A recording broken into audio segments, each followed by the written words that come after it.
Start. Last time मैंने कुछ homework दिए थे, होमवर्क नहीं, like a kind of string builder object and कुछ चीजें मैंने दी थी, उसको आपने सर्च करके देखा था? नहीं सर, इस पूरे हफ्ते में लाइव पे था। दूसरे का मतलब दूसरी बैंक थी ना, उस पे लाइव मैं वर्क कर रहा था। इसके ओके, लिए मतलब वेब प्रोजेक्ट एप्लीकेशन है। हाथ में नहीं आया आपको तो। हाँ। Okay okay okay. मतलब आपके पास हाँ प्रोजेक्ट नहीं था, आपके आपके विजुअल स्टूडियो में तो होगा ना हाँ, प्रोजेक्ट? Correct correct. इस हफ्ते उस नहीं पे था, कर दो। क्योंकि लाइव दूसरे बैंक का वर्क मैं कर रहा था। ओके ओके, ठीक है, नो प्रॉब्लम। आपको पूरे याद दिन है ना उसी के हमने क्या ऊपर क्या, था। हाँ, आपको याद है ना हमने क्या क्या डिस्कस किया था लास्ट टाइम? हेलो। हाँ सर, हाँ। आप एक बार जो मैंने बताया था ना उसको सर्च करना। वो सीटीएस मैं, सीएलआर का बोला था ना आपने। हाँ हाँ हाँ, करेक्ट करेक्ट। तो मैं अपना स्क्रीन शेयर करता हूँ। Yes sir. हम्म, आप देख पा रहे हो ना? हाँ, स्क्रीन दिख रही है आपकी। So my screen. Okay, fine. तो लास्ट टाइम हमने जो है ना fundamental concept of the dot net discuss किया था। हमने जो है ना कॉमन सीएलआर डिस्कस किया था। तो कॉमन सीएलआर का मैं एक बार आपको फाइनल ओवरव्यू और देता हूँ।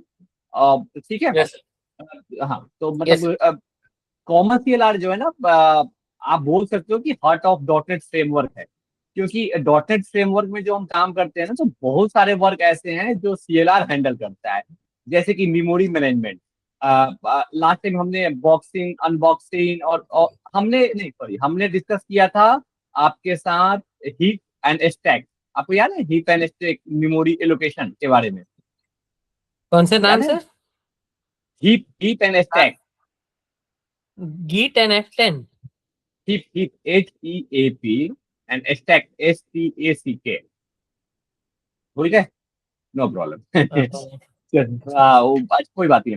तो सीएलआर क्या करता है ना कि आपको मैं मोटा मोटी दो चार पॉइंट बताता हूँ और उसको डिटेल करता हूँ।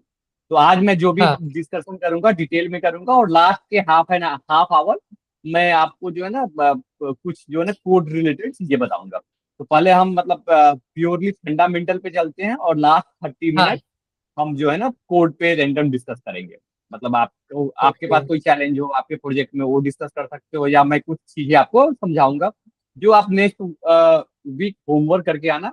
तो आपको मतलब अंडरस्टैंडिंग में ज्यादा फायदा करेगा। Okay, okay sir. ठीक है। तो हाँ, लेट्स स्टार्ट। तो आपको स्क्रीन कौन सी दिख रही है? ये वाली दिख रही है ना, ये स्क्रीन, यहाँ पे आपको क्या क्या दिख रहा है अभी? पीडीएफ दिख रहा है और dot net complete course content C#.net। हाँ, यही ना जो मैंने CLR शेयर कर रखा है। ने टैग किया हाँ है। हाँ हाँ, फाइनल फाइनल। क्योंकि मैं जूम यूज करता हूँ ना, तो टीम पे मैं फेमिलियर नहीं हूँ, इसलिए मैंने पूछा। Okay, let's start. तो हम एक बार सीएलआर को डिस्कस करते हैं। तो सीएलआर सीएलआर क्या है ना कि आप इसको बोल सकते हो कि heart of dot net framework. मतलब कि ये काफी इंपॉर्टेंट, मतलब कि एक कंपोनेंट है, इस फ्रेमवर्क का पार्ट है। क्योंकि जो भी प्रोजेक्ट एग्जीक्यूशन करते हैं ना, जो जो भी कोड एंड प्रोजेक्ट आपके रन करते हैं, तो ये कैसे एक्ट करेगा, इसके ही एक्टिंग पे सारा एप्लीकेशन प्रॉपर सही काम करता है। तो point number one, memory management. Memory management में मीन्स कि हमने last time garbage collector discuss किया था, तो गार्बेज कलेक्टर थोड़ा सा आगे हो गया। उसके पहले हमने आपसे डिस्कस किया था स्टैक एंड हीप।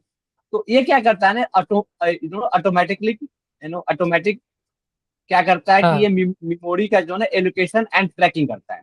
मतलब ये ऑटोमेटिक रन करता है। और इसको आप बोल सकते हो कि when object are create and track, मतलब ये खुद से रन करेगा बैकग्राउंड में। और हीप एंड स्टैक में जो भी मेमोरी में मेमोरी क्रिएट होता है उसको ट्रैक करता है। क्योंकि ट्रैक करेगा उसके बाद ही गार्बेज कलेक्टर और स्टैटिक उसको डिलीट करेगा। तो ये आप सिंपल ये देखो, सिंपल में जब हम चलेंगे ना स्टैक में, और क्या बोलते स्टैक एंड हिप के अंदर चलेंगे, तो वहां पे कैसे कैसे वो काम करता है। लेकिन हाँ, आप एज ए हेडिंग समझ लो कि मेमोरी मैनेजमेंट पूरा का पूरा ये ऑटोमेटिक करता है। ओके, और उसको ट्रैक करता यस। है। ओके, सेकंड है गार्बेज कलेक्टर। तो गार्बेज कलेक्टर हमने डिस्कस किया था। तो गार्बेज कलेक्टर क्या करता है कि ऑटोमेटिक आइडेंटिफाई करता है कि कौन सा ऑब्जेक्ट काफी टाइम से पड़ा हुआ है अनयूज। कौन सा ऑब्जेक्ट ओके। काफी टाइम से अनयूज पड़ा है उसको वो डिलीट यूज करता पड़ा है। है। ओके। अनयूज, हाँ, वो हमने आपको बॉक्स बना के दिखाया था ना लास्ट टाइम, याद होगा आपको। हमने 3 हम्म। बॉक्स बनाए थे ना, जेन 0, जेन 1, जेन 2। ओके, हाँ हाँ याद है। हाँ हाँ, तो वो गार्बेज कलेक्टर था ना। आप ओके। Image pen. ओके, चलो एक बार आपको लगता है मुझे फिर से, एक तो कहाँ गया हमारा, पहला था हमारा, देखो ये जो है ना, सीएलआर जो है ना, सीएलआर जो है ना, मैं यहाँ पे लिखता हूँ।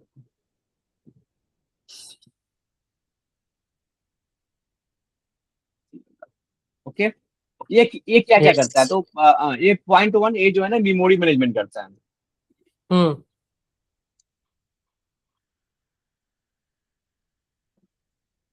ओके, यस अरे सर। मेरे कीबोर्ड जो है ना खराब हो गए हैं, मैं दबाता हूँ कुछ और, ये दब जाता है कुछ और। MAN है। ओके, एक तो हो गया आपका, ये मेमोरी मैनेजमेंट करता है। ओके, और हाँ। दूसरा इसका हो गया गार्बेज कलेक्टर। मुझे कैप ऑन में जा रहा है, ठीक है। मेमोरी मैनेजमेंट गार्बेज कर वो ना, गार्बेज हाँ, करेक्ट है। कलेक्शन। ओके, दूसरा है इसका thread management, thread management. Okay, and hmm. इसके बाद है इसके आगे है आपका,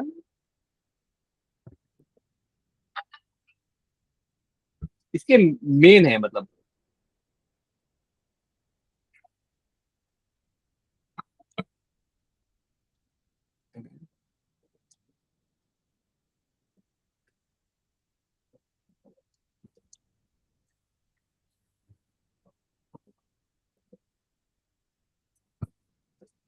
ये बहुत पुराना लैपटॉप है, इसके कीबोर्ड जो है ना 2 बार 3 बार इसको मैं लैपटॉप नेक्स्ट टाइम दूसरे लैपटॉप से लूंगा। ओके। हम्म। ओके, फर्स्ट है मेमोरी मैनेजमेंट। तो ये कैसे मेमोरी को मैनेज करता है, तो मतलब ये ऑटोमेटिक जो है ना मेमोरी मैनेजमेंट करता है। मतलब जो हम्म। भी एलोकेशन होता है ये ऑटोमेटिक करता है। ओके, तो एक तो आपका ये मेमोरी मैनेजमेंट हो गया, ये वाला काम करता है बंदा। ओके, कुछ छोटा नहीं हो सकता है क्या,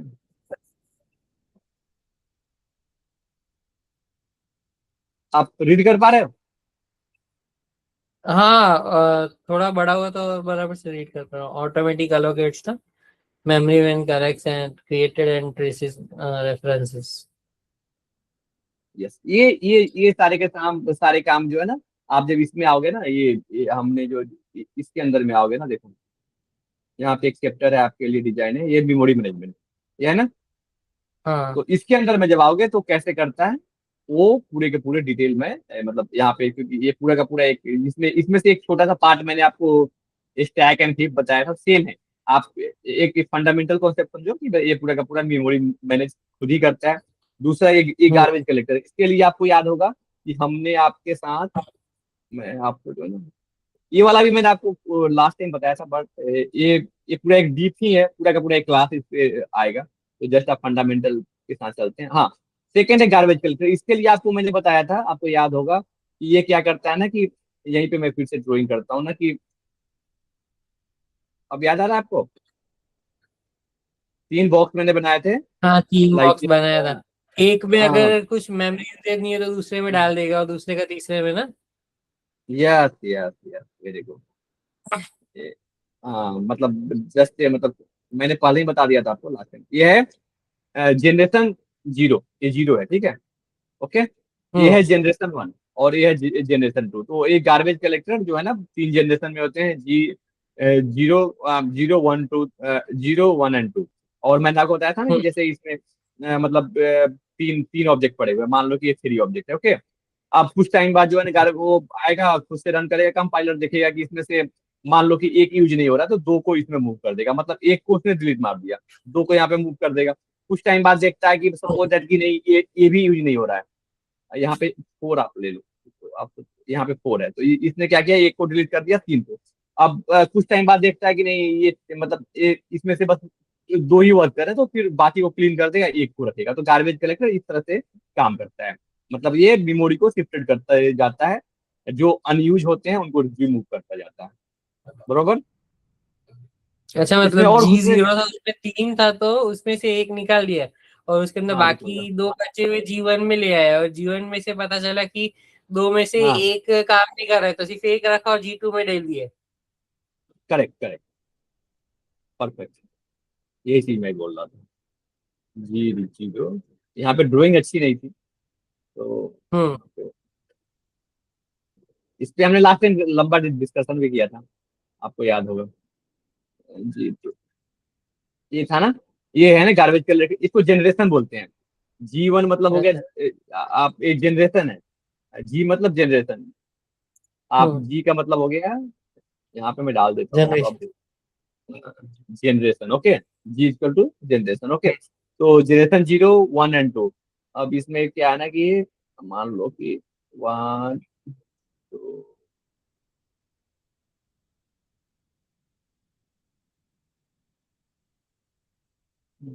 ड्राइंग मेरी अच्छी नहीं है तो बेयर विथ मी। अब सपोज दैट इसमें कितने ऑब्जेक्ट बन गए, इसमें ऑब्जेक्ट बन गए, सपोज दैट एप्लीकेशन रन हुआ ना क्लास जैसे अब ऑब्जेक्ट रन हुआ, सपोज दैट इसमें जो है ना टोटल 6 ऑब्जेक्ट बन गए। कुछ टाइम बाद जो है ना गार्बेज हाँ। कलेक्टर रन करेगा और वो देखेगा कि कितने जो है ना अभी स्कोप में है, कितने काम मतलब यूज में है। सपोज दैट कि इसमें से जो है ना इसने 4 शिफ्ट कर दिया, मतलब दो यूज ही नहीं हो रहे हैं, तो इसने दो को डिलीट कर दिया और यूज वाले जो भी यूज हो रहे हैं, सपोज दैट इसमें से ये यूज हो रहा है, ये यूज हो रहा है, ये वाला यूज हो रहा है, मैं रेंडम टिक मार कर रहा हूँ, ठीक है।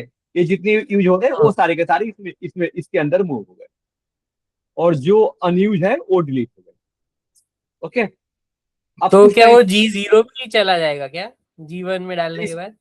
हाँ हाँ ये ब्लैंक हो जाएगा ना, फिर यहाँ तो आपका एप्लीकेशन रन हो रहा है ना, तो यहाँ पे एप्लीकेशन रन हो रहा है, ये सीक्वेंस कंटिन्यूअस चलता रहता है, मतलब कि मतलब अब ये पूरा का पूरा ये पूरा खाली हो जाएगा। अब जैसे आपका एप्लीकेशन आपने रन किया हुआ है और ऑब्जेक्ट बन रहे हैं, सारे ऑब्जेक्ट, जब भी आप एप्लीकेशन रन करते हो ना तो जनरेशन 0 में आते हैं।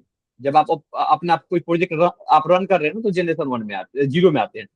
थोड़ा टाइम टाइम बाद, हम्म। क्योंकि वो क्लीन अप नहीं करेगा तो सारे के सारे आपके मेमोरी फुल हो जाएंगे, रैम सारे जो ना रैम में हम्म। स्टोर होते हैं ना, तो आपके सारे के सारे रैम फुल हो जाएंगे। 8 GB का रैम होगा, 16 GB का रैम होगा। लेकिन अगर इसको क्लीन अप नहीं करेगा एप्लीकेशन, तो क्या होगा, रैम का भी मेमोरी फुल हो जाएगा, सिस्टम स्लो चलेगा।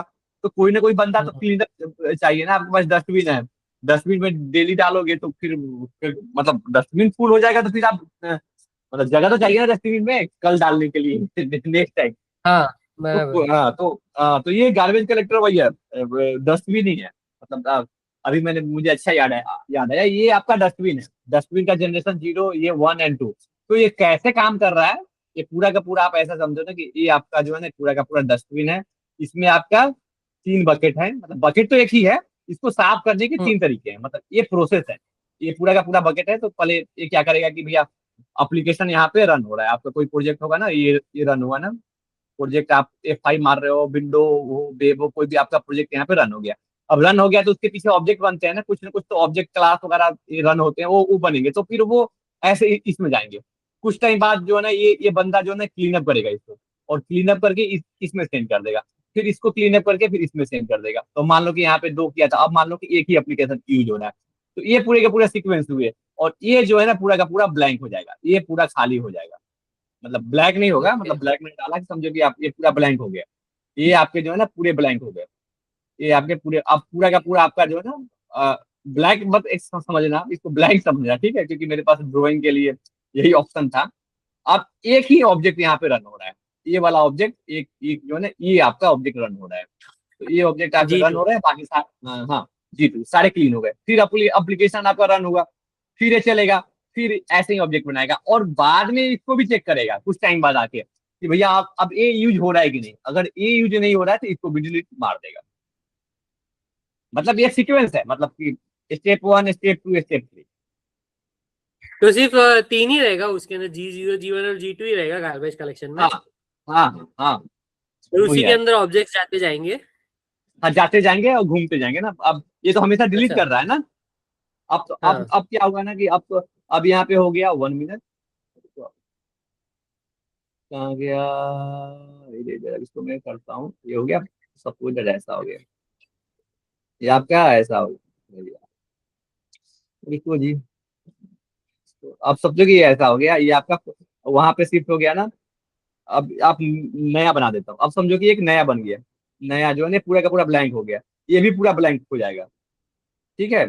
जब वो अब हम्म। वहां फिर, लेकिन ये प्रोसेस कंटिन्यू चलता रहेगा, फिर एप्लीकेशन तो रन हो रहा है ना।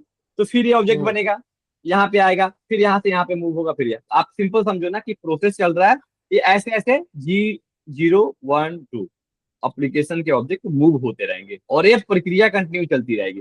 धरती पे जो है ना बंदे, आदमी मर जाते हैं, फिर कोई ना कोई तो जन्म लेता है, तो मतलब वही सेम सिस्टम है। मतलब आया गया, फिर वो बनता गया, फिर वो क्लीन अप होता गया।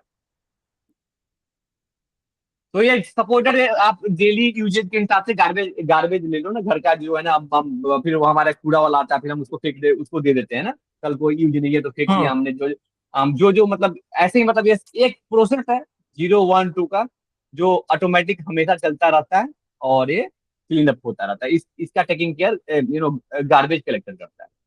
आया समझ में? हम्म। फिर रुकूं कि ओके। मैं रुकूं? नहीं समझ रहे इतना तो गार्बेज कलेक्शन में अभी। तो इसकी डिफिनेशन हुई कंट्रोल से। तो गार्बेज कलेक्टर का डिफिनेशन हुआ, इसको जो है ना शॉर्ट टर्म में जीसी बोलते हैं। जी फॉर गार्बेज, सी अच्छा। फॉर हाँ। कलेक्टर। तो इसको आप कलेक्शन। जीसी भी बोल सकते हैं। हाँ, इसको जीसी भी बोल सकते हो शॉर्ट शॉर्ट में। कहीं कहीं जाओगे तो इंटरव्यू वगैरह में बंदे पूछ देंगे कि ये जीसी क्या होता है। तो मतलब आप कंट्रोल जेड।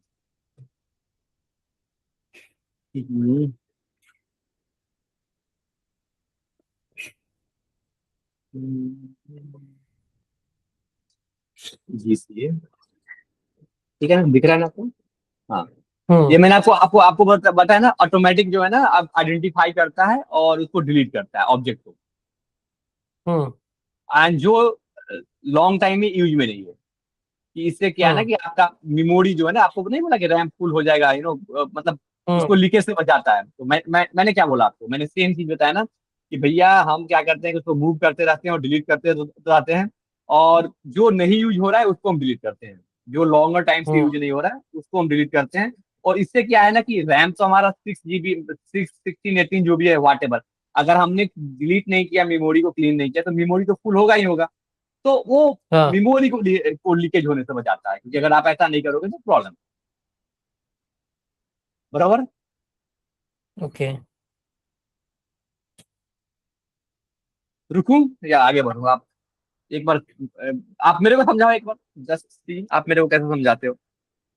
ये काफी गार्बेज इंपॉर्टेंट है। कलेक्शन। ये हाँ। आपके जब तक आप डॉट नेट पे ये काफी इंपॉर्टेंट है, जब तक आप डॉट नेट पे काम कर रहे हो लाइफ टाइम यूज होगा। ओके। मतलब ये गार्बेज हाँ, कलेक्शन क्या बोलते हैं, CLR में कॉमन लैंग्वेज रन टाइम में ये सबसे इम्पोर्टेंट ये एक मिनट। गार्बेज कलेक्शन है इसके अंदर। हाँ, इम्पोर्टेंट तो सारे हैं, ये 4 5 मैंने बताए, बट हाँ। गार्बेज कलेक्टर जो है ना एप्लीकेशन को, मतलब मेमोरी लीकेज ना हो, कैसे एप्लीकेशन हमारा परफॉर्म करेगा, जो भी ऑब्जेक्ट आ रहे हैं उसको कैसे डिलीट करना है, मैनेज करना है कि मेमोरी फुल ना हो, और जो यूज नहीं हो रहा हम्म। है उसको डिलीट मारता है। ये काम करता है पूरा का पूरा। क्योंकि इसमें ओके सारे तो फिर पिलर, उसके। हाँ सारे सारे पिलर इंपॉर्टेंट है। Memory management, garbage collector, hmm. Thread management, security and exception. तो okay. But as a developer हम मतलब ये मतलब ये हमारे लिए बहुत हेल्प करता है ना, कि हमारे, क्योंकि हमने एप्लीकेशन बनाया है, वो स्लो चलेगा तो हाँ। अपने को सुनने को मिलेगा ना, अरे यार क्या बना दिया तुमने। तो ये हमारा फ्रेंड है हम्म। मतलब ये हमारे सिस्टम को मेंटेन करके रखता है। हाँ हाँ, बोलो आप। तो उसके अंदर फिर गार्बेज कलेक्टर में 3 जनरेशन मतलब बनते हैं, G0, G1 और G2। ये क्या हम्म, करते हैं, तो ऑब्जेक्ट्स को मतलब जो ऑब्जेक्ट यूज नहीं हो रहे उसको खुद आइडेंटिफाई करते हैं और फिर उसके अंदर से वो ऑब्जेक्ट्स डिलीट करते जाते हैं। जैसे कि फॉर एग्जांपल के लिए 4 ऑब्जेक्ट G0 में है, लेकिन अभी उसको पता है कि एक यूज में नहीं है, तो बाकी जो 3 है वो उसने पहले तो एक को डिलीट कर दिया ऑब्जेक्ट को, बाकी 3 को G0 से G1 में ले गया। मतलब कि G0 ब्लैंक हो गया, फिर G1 में भी उसको पता चला कि अब ये 3 है उसमें से एक यूजेज में नहीं है करके, तो उसको डिलीट किया और बाकी 2 को G2 में ले गया, और फिर G1 पूरा एम्प्टी कर दिया, और G2 में फिर से अभी 2 है तो उसके अंदर से एक मतलब डिलीट कर देगा और वो एक को रन देगा, देख रहे मतलब हैं, जो हाँ रन। हाँ, G2 में जो मैं सिमिलर वैसे ही चेक करेगा। ये तो हमने एग्जांपल के लिए 1 रखा है, अगर इसमें कोई नहीं यूज हो रहा है तो सबको डिलीट कर देगा। और फिर करेक्ट। वैसे ही वापस G0 G1 हाँ टू का ऐसे ही होता ही रहेगा, मतलब कि जब हाँ, वर्क स्टार्ट है तो अनंत। करके रन कर। हाँ, यस यस, अनंत काल तक यही चलता रहेगा। मतलब कि ये एक अच्छा लाइफ साइकिल है। लाइफ साइकिल है अच्छा। कि मतलब कि मतलब नहीं होता है, बच्चा बड़ा होता है, फिर जवान होता है, फिर बूढ़ा होता है, फिर मर जाता है, फिर जन्म लेता है। तो ये एक तरह से लाइफ साइकिल है, G0 life G1 cycle. G2। हाँ, करेक्ट। ओके। आगे बढ़े या और कुछ है इस पे? अब नेक्स्ट है हमारा जो है ना, नेक्स्ट है हमारा thread and management. Thread and management में क्या होता है कि आप क्या करते हो ना, जैसे ये हम कोई, जैसे हमने कोई प्रोजेक्ट बनाया, देखो यहाँ पे ध्यान देना। पहले मैं एग्जांपल समझा रहा हूँ, पहले मैं आपको ड्राइंग सर और एक विजुअल दिखा रहा पूछना हूँ। है कि वो मेमोरी मैनेजमेंट है सर, वो गार्बेज कलेक्टेड के ऊपर का, तो मेमोरी मैनेजमेंट वो CLR उसके लिए देखते हैं ना कि कौन क्या मेमोरी का क्या, हाँ, वो फोटो सीएलआर रखिएगा सबको, पता यस है। हाँ सबको सबको सीएलआर की क्लीन अप का काम जो है अच्छा, सीएलआर हाँ का तो है। डेफिनेशन मेमोरी मैनेजमेंट के लिए था ना जो फर्स्ट लिखा था हाँ वो ना। हाँ हाँ, यस, ओके लेकिन समझा, अभी ये थ्रेड इसमें क्या है, मैनेजमेंट पे है हम ना। हाँ अपने को क्या है ना, मेमोरी मैनेजमेंट के लिए एक अलग सेक्शन ही है अपने पास। कहाँ गया वो?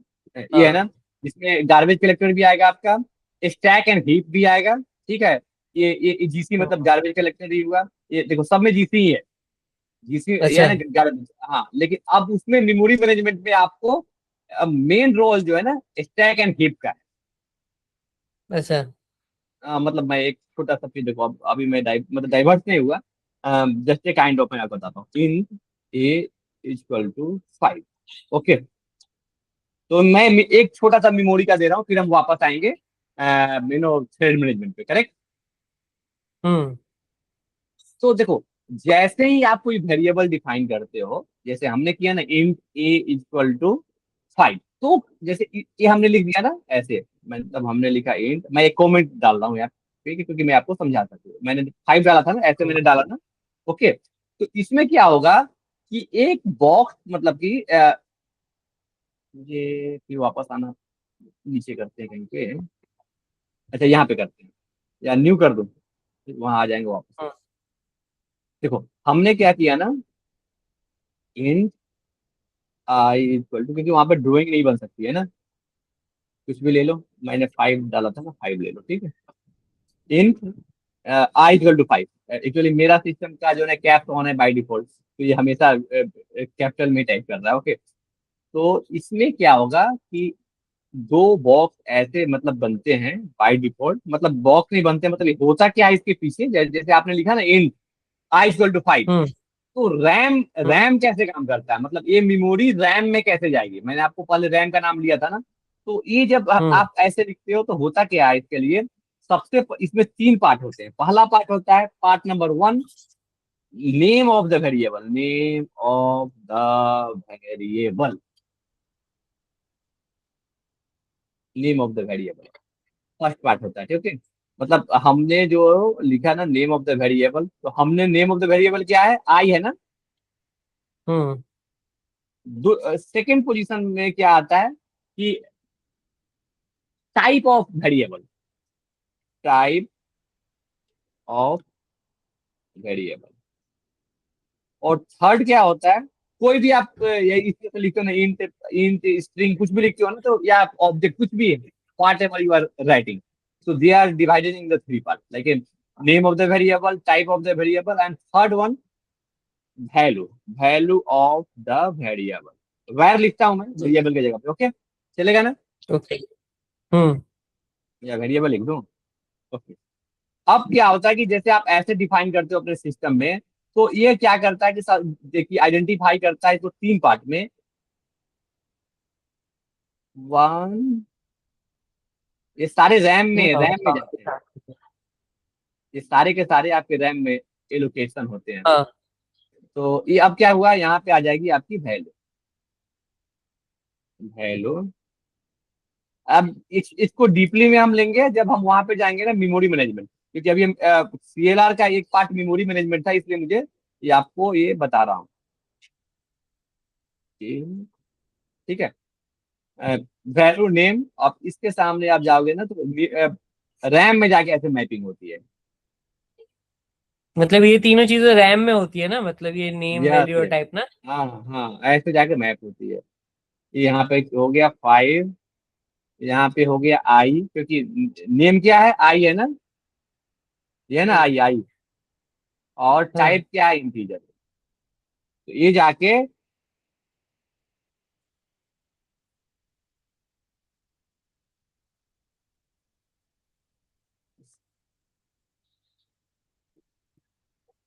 मैं 1 मिनट वॉशरूम जाके आता हूँ सर। आ जाएगा।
हेलो,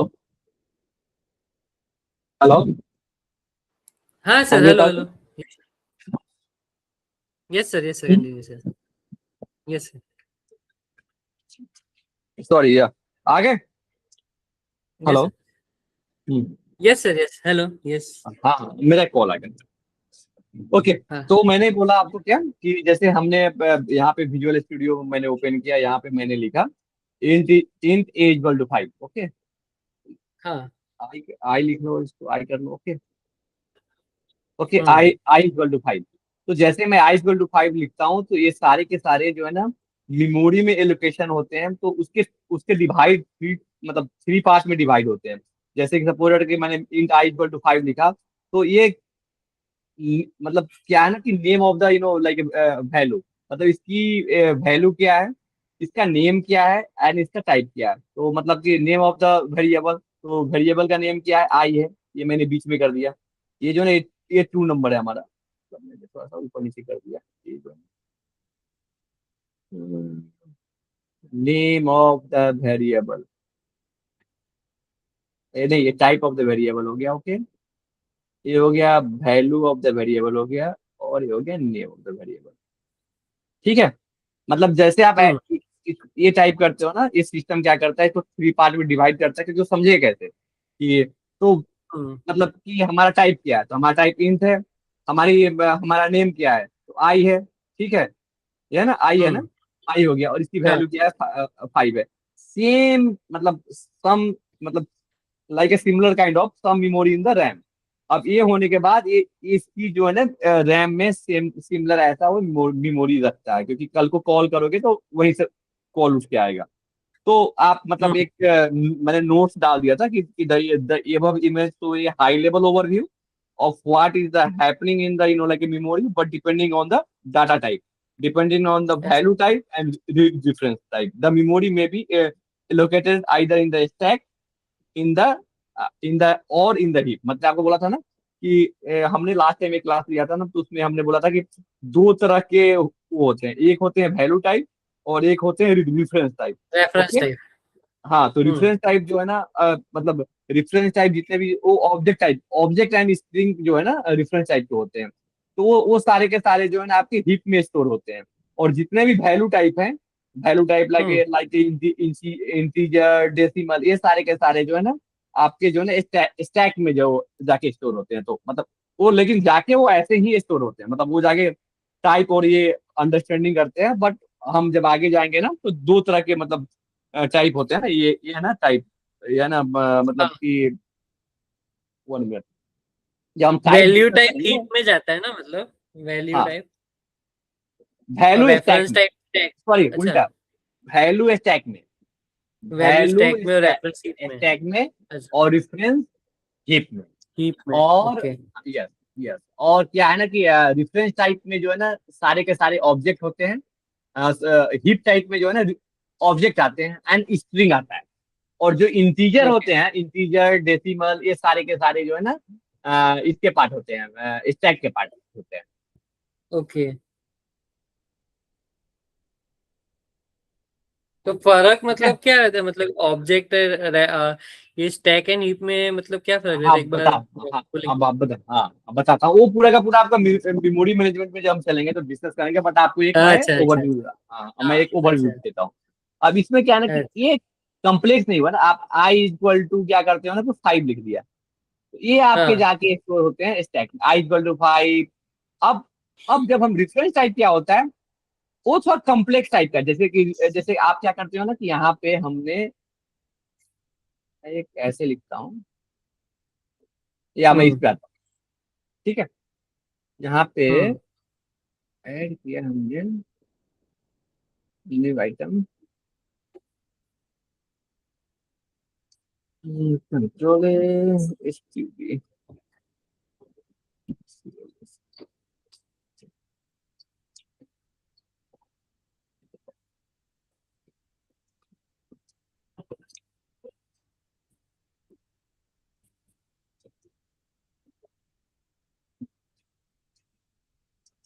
ये प्रॉप लिख के अगर टैब मारोगे ना, तो ये ऑटोमेटिक एक जो है ना ऐसा बन जाएगा।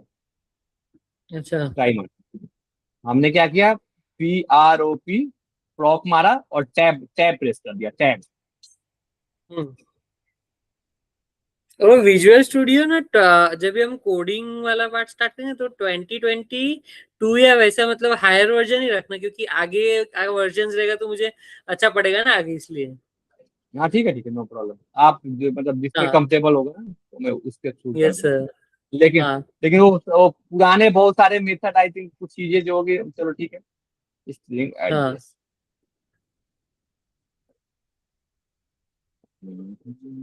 अब इस तरह के जो स्ट्रक्चर होते हैं, इसको इसको क्लास बोलते हैं।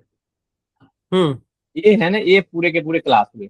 तो इस तरह अच्छा के स्ट्रक्चर जाके आप देखो, हमने जो लिखा था ना इंट, वो मतलब अब मैं लेमन की तरह समझा रहा हूँ, ऐसा होता नहीं है।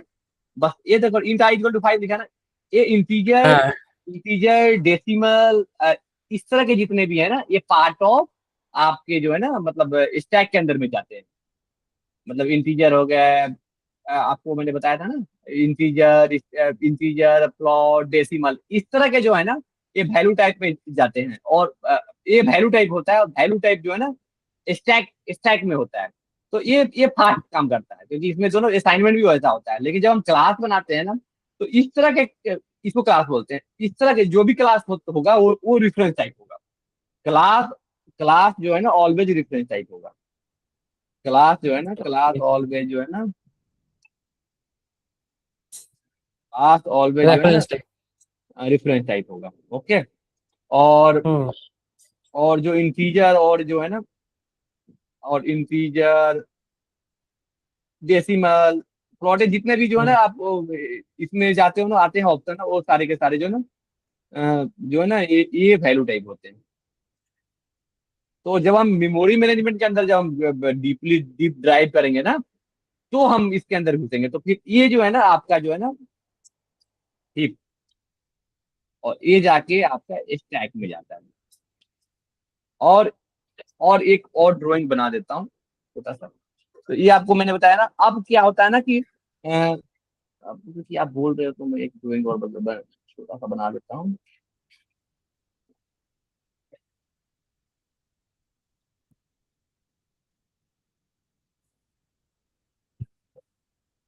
स्टैक,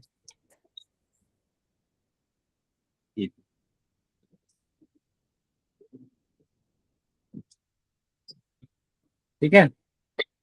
हम्म अब मतलब इसका पूरा नाम होगा हीप मेमोरी, मतलब आप है, और इसका नाम होगा स्टैक मेमोरी। ठीक है। तो हम्म जैसे ही मैं वहां पे मैंने लिखा ना यहाँ पे इंट आई, ये आई यहाँ पे आ गया, ठीक है। ये यहाँ पे आएगा, हम्म ये यहाँ पे नहीं जाएगा। फिर मैंने लिखा ना ओबीजी, मतलब मैंने फिर लिखा ना ओबीजी स्टूडेंट करके क्लास बनाया था ना, ओबीजी, मतलब हम्म आप इसको ले लो, ये है ना। हम्म ये आएगा तो पहले यहीं पे, ठीक है। हम्म बट इसको क्या करेगा ना कि ये आएगा तो यहीं पे, बट इसको क्या करेगा कि यहाँ पे जाके मैप करेगा, इसको रेफर कर देगा, इसको अपने मेमोरी के लिए यहाँ पे रखेगा। और जब भी आप कॉल करोगे ना इसको, हम्म तो ये आपका एप्लीकेशन होगा, ठीक है, ये हमारा एप्लीकेशन होगा। आप समझो कि मैं ड्राइंग मेरी एक दो क्लास में सुधर जाएगी। ओके। ये हमारा एप्लीकेशन होगा। जब भी आप लिखते हो तो ये इंटीजर ये सब यहाँ स्टैक उठा रहा है, और जैसे ही आप क्लास डिफाइन करोगे उठाएगा तो यहाँ से, बट इसकी जो है ना मेमोरी यहाँ पे पड़ी होगी, मतलब पूरा डिटेल जो है ना उसमें क्या क्या डिटेल है वो यहाँ पे ये यहाँ लेके फिर आपको देगा।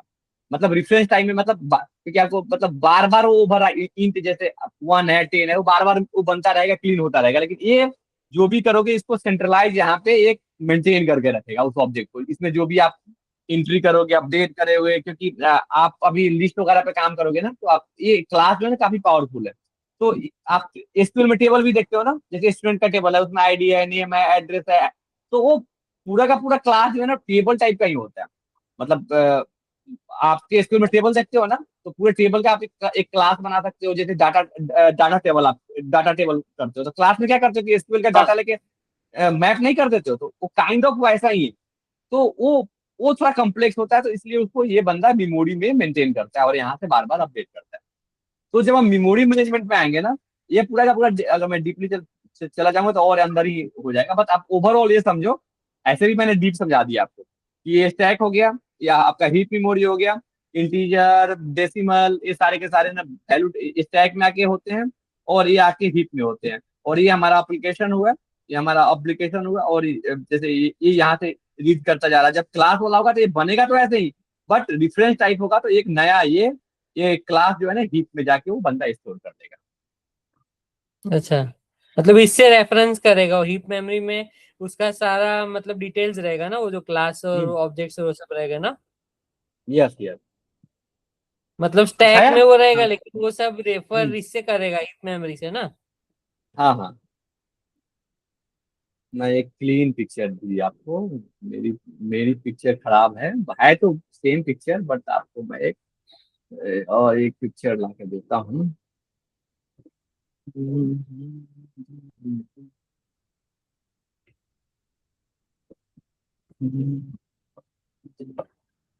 कंट्रोल इन, डाउन से, ये देखो, है ना, हमने कोई मेथड बनाया, एक्स इक्वल टू 101 डाला, ये तो जैसे हम F10 मारते हैं ना, तो ये 1 by 1 आगे बढ़ता है। जैसे ही F10 मारेगा, ये जो है ना, ये बंदा यहाँ पे आ गया, ठीक है, ये X यहाँ पे हम्म। आ गया, Y यहाँ पे आ गया, ये 3 स्टेटमेंट यहाँ पे आया। मैंने बताया था ना कि क्लास यहाँ पे बनेगा, और फिर मैंने ओबीजी करके बनाया था ना, ये हीप में जाके रेफ, यहाँ पे है ना, रेफ लिखा हुआ है ना, रिफरेंस कर दिया।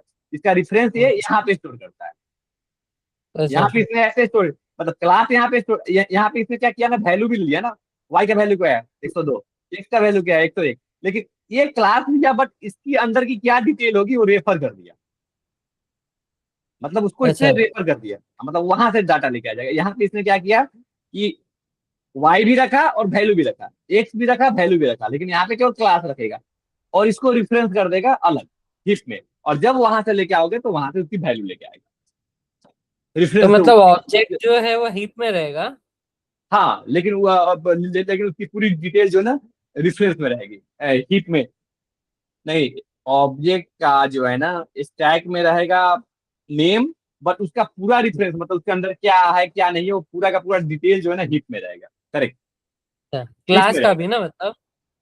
ऑब्जेक्ट क्लास एक ही होता है ना, क्लास का ही तो ऑब्जेक्ट बनाते हैं ना, पहले हम क्लास अच्छा, बनाते हाँ हैं। हाँ। और हाँ, और ऑब्जेक्ट क्लास को, मतलब वो हाँ ब्लूप्रिंट है ना हाँ, class.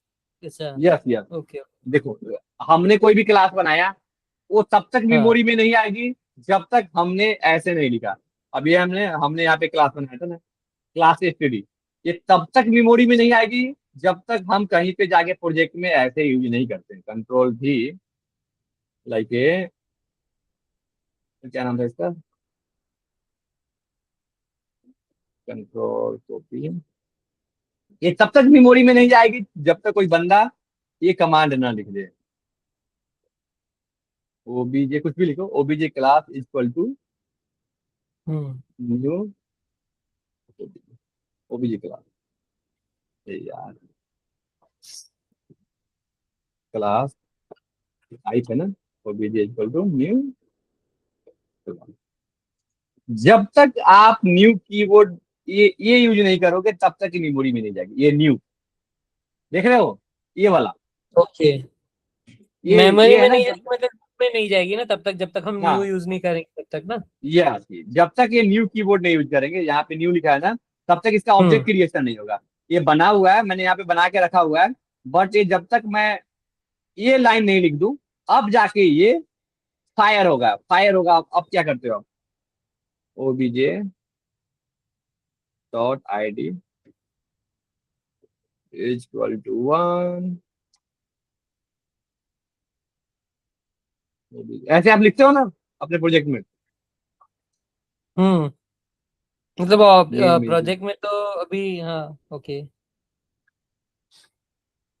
Name equal to ABC. बाकी मतलब उसमें जो जो है ना, ओबीजे डॉट एड्रेस भी थे ना, तो एड्रेस भी आ जाएंगे, है ना, एड्रेस इक्वल टू हम्म। मतलब ये औरंगाबाद सब या जो सर भी लोग है। ने बना के रखे हुए एप्लीकेशन, अभी मैंने यूटिलाइज नहीं किया है, वो सब लिखा नहीं है उसके अंदर कुछ अभी। ये उप्स का कॉन्सेप्ट है, क्लास जो है ना, पार्ट ऑफ उप्स है। अच्छा। हाँ बट ये मेमोरी हाँ। एलोकेशन जो है ना, क्योंकि मतलब मेमोरी एलोकेशन मुझे 2-3 बार आपको स्टडी कराना पड़ेगा। जैसे मैं क्लास बताऊंगा हम्म। तो फिर उसमें बताऊंगा। अभी हल्का, अभी मैंने बताया, मतलब चीजें तो सेम है, बट आप जैसे जैसे हर स्टेप पे मैं एक्सप्लेन करूंगा तो फिर आप मैच करते जाओगे। अच्छा अच्छा अच्छा, ऐसा था, क्योंकि हम्म। अभी मैंने अगर मैंने क्लास नहीं बनाया ऐसे, और मैं सीधा आपको एक्सप्लेन कर दूं ना कि भैया ये ऐसे जा रहा है, आपको समझ में नहीं आएगा कि भैया ये क्या, ये क्यों गया, यहाँ पे आ गया। तो अभी मैंने इसलिए आपको जो है ना, एक एक क्लास बनाया इसे। अब जाके जब न्यू मैंने कर दिया ना, तब जाके एलोकेशन हुआ, तब मेमोरी में गया। ठीक न्यू है, की वजह से। हाँ हम्म। हाँ, न्यू न्यू कीवर्ड। ये ऑब्जेक्ट न्यू क्या करता है ना, ये जो है ना, ऑब्जेक्ट क्रिएट करता है। ठीक है, ये ऑब्जेक्ट क्रिएट करता है। जब तक ऑब्जेक्ट क्रिएट नहीं होगा किसी भी क्लास का, तब तक हम्म। कोई मतलब कुछ भी नहीं होगा। तब तक वो ऐसे ही इसी लागत प्रोजेक्ट में पड़ा रहेगा। हम्म। समझ में आया। ओके। न्यू की वजह से ऑब्जेक्ट क्रिएट होगा, वो हीप हाँ वाले हाँ, वाला मतलब हीप मेमोरी में जा सकेगा वो। Yes yes. तो ये जो है ना, अब जब हम यहाँ पे आएंगे ना, मेमोरी मैनेजमेंट, तो यहाँ पे हम्म। हीप स्टैक ऐसे मैंने आपको बता दिया। लेकिन हम्म। अब नेक्स्ट टाइम भी सेम बताऊंगा, लेकिन आपको थोड़ा सा मैं भी थोड़ा सा डीप करूंगा, क्योंकि उस समय आप ज्यादा इजीली समझ पाओगे, अभी भी आप समझ चुके होगे कि गार्बेज कलेक्टर क्या है। अच्छा। ये बाय ओके। डिफॉल्ट मैंने कवर कर दिया। गार्बेज कलेक्टर हम्म। क्या है, स्टैक हीप क्या है। और मैंने अभी क्या किया था कि आपको मतलब कैसे मेमोरी एलोकेशन हो रहा है स्टैक में, हीप में, वो मैंने आपको बताया कि भैया ऐसे ऐसे जो है ना, और रैम में जाके स्टोर होता है। और एक क्लीनअप होना जरूरी है, क्योंकि रैम फुल हो जाएगा तो मेमोरी लीकेज होगा, मतलब कि वो सिस्टम हम्म। स्लो होगा। तो मेमोरी क्लीनअप मैंडेटरी है। ठीक है। हम्म।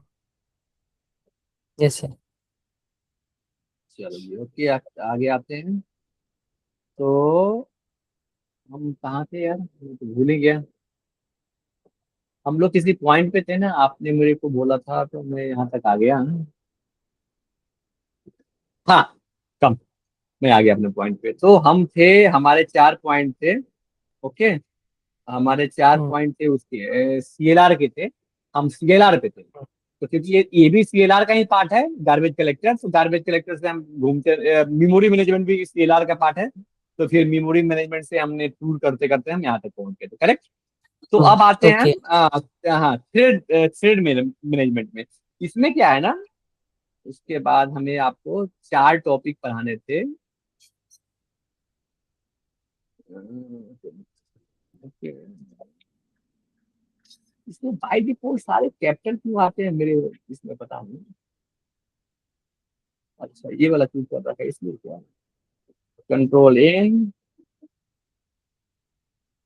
ओके।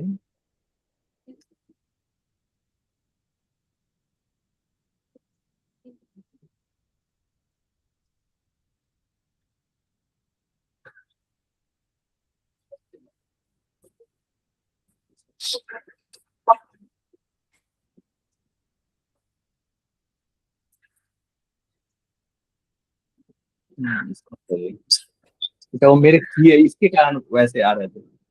आपको अभी इसको मैं बड़ा करता हूँ, ठीक है।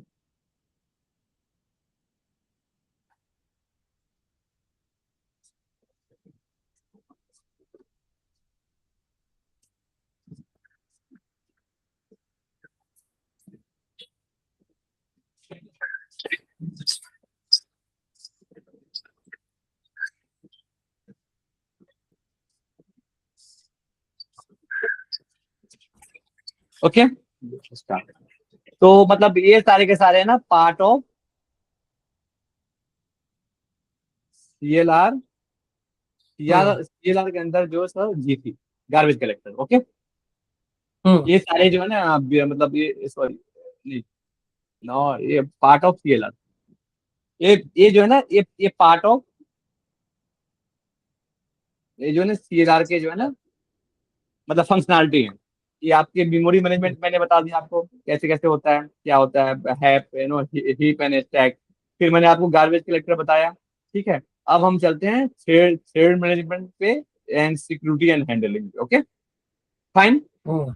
तो यस। तो थ्रेड मैनेजमेंट में क्या होता है ना, कि जैसे कि जैसे आप ये एप्लीकेशन चलाते हो ना, तो ये है ना, एक होता है मेन थ्रेड। ओके, ये सपोज दैट आप मानो कि हमारा जो है ना, एक हमने बनाया यहाँ पे, मैं आपको एग्जांपल से बता रहा हूँ तो आप इजीली समझ जाओगे। स्टैटिक स्टैटिक void, ये बताऊंगा void क्या होता है, इंटीजर, ये भी आगे की आगे की क्लास में जब मेथड पढ़ेंगे हम ना, और टास्क पढ़ेंगे। तो अभी मैं टास्क वर्ड यूज नहीं कर रहा हूँ, तो मतलब वो मतलब जस्ट समझाने के लिए लेमन की तरफ समझा रहा हूँ, ठीक है। Hmm. Console dot write line,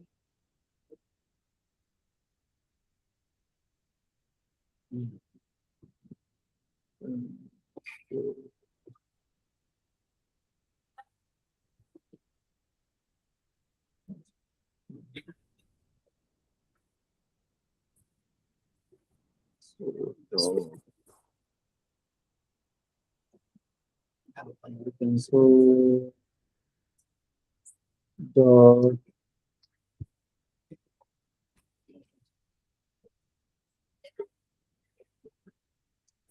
हाँ,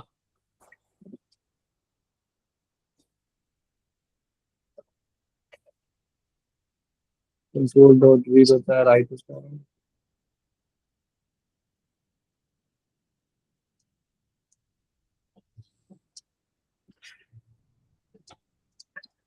ये मेन मेथड, ओके। हम्म, ये मेन मेथड है क्योंकि जब भी एप्लीकेशन स्टार्ट होता है तो ये वॉइड मेन से ही फायर होता है, ठीक है। अब उसके बाद जो है ना हमने दो मेथड और बना दिए हैं। अभी हमने स्टैटिक बनाया है जस्ट फॉर अंडरस्टैंडिंग, जैसे जैसे क्योंकि आपको मैं वो कॉन्सेप्ट समझाना चाह रहा हूँ, okay. I am method one, I am method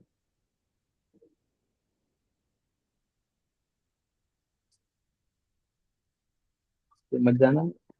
I think again typo typo हो सकता है, okay. Hmm, method one and method two, अब हम इसको जो है ना मेथड वन मेथड रन कर लिया यहाँ पे। फिर हमने जो है ना फिर मेथड टू भी यहाँ पे यूज कर लिया।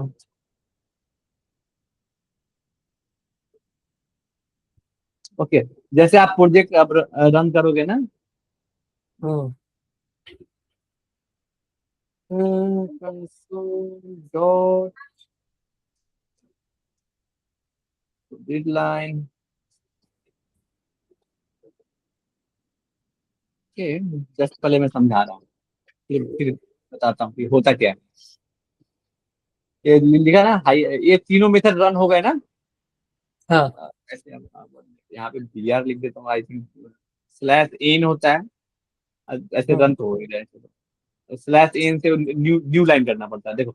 Hello I am method one, hello I am method this hmm, one and two.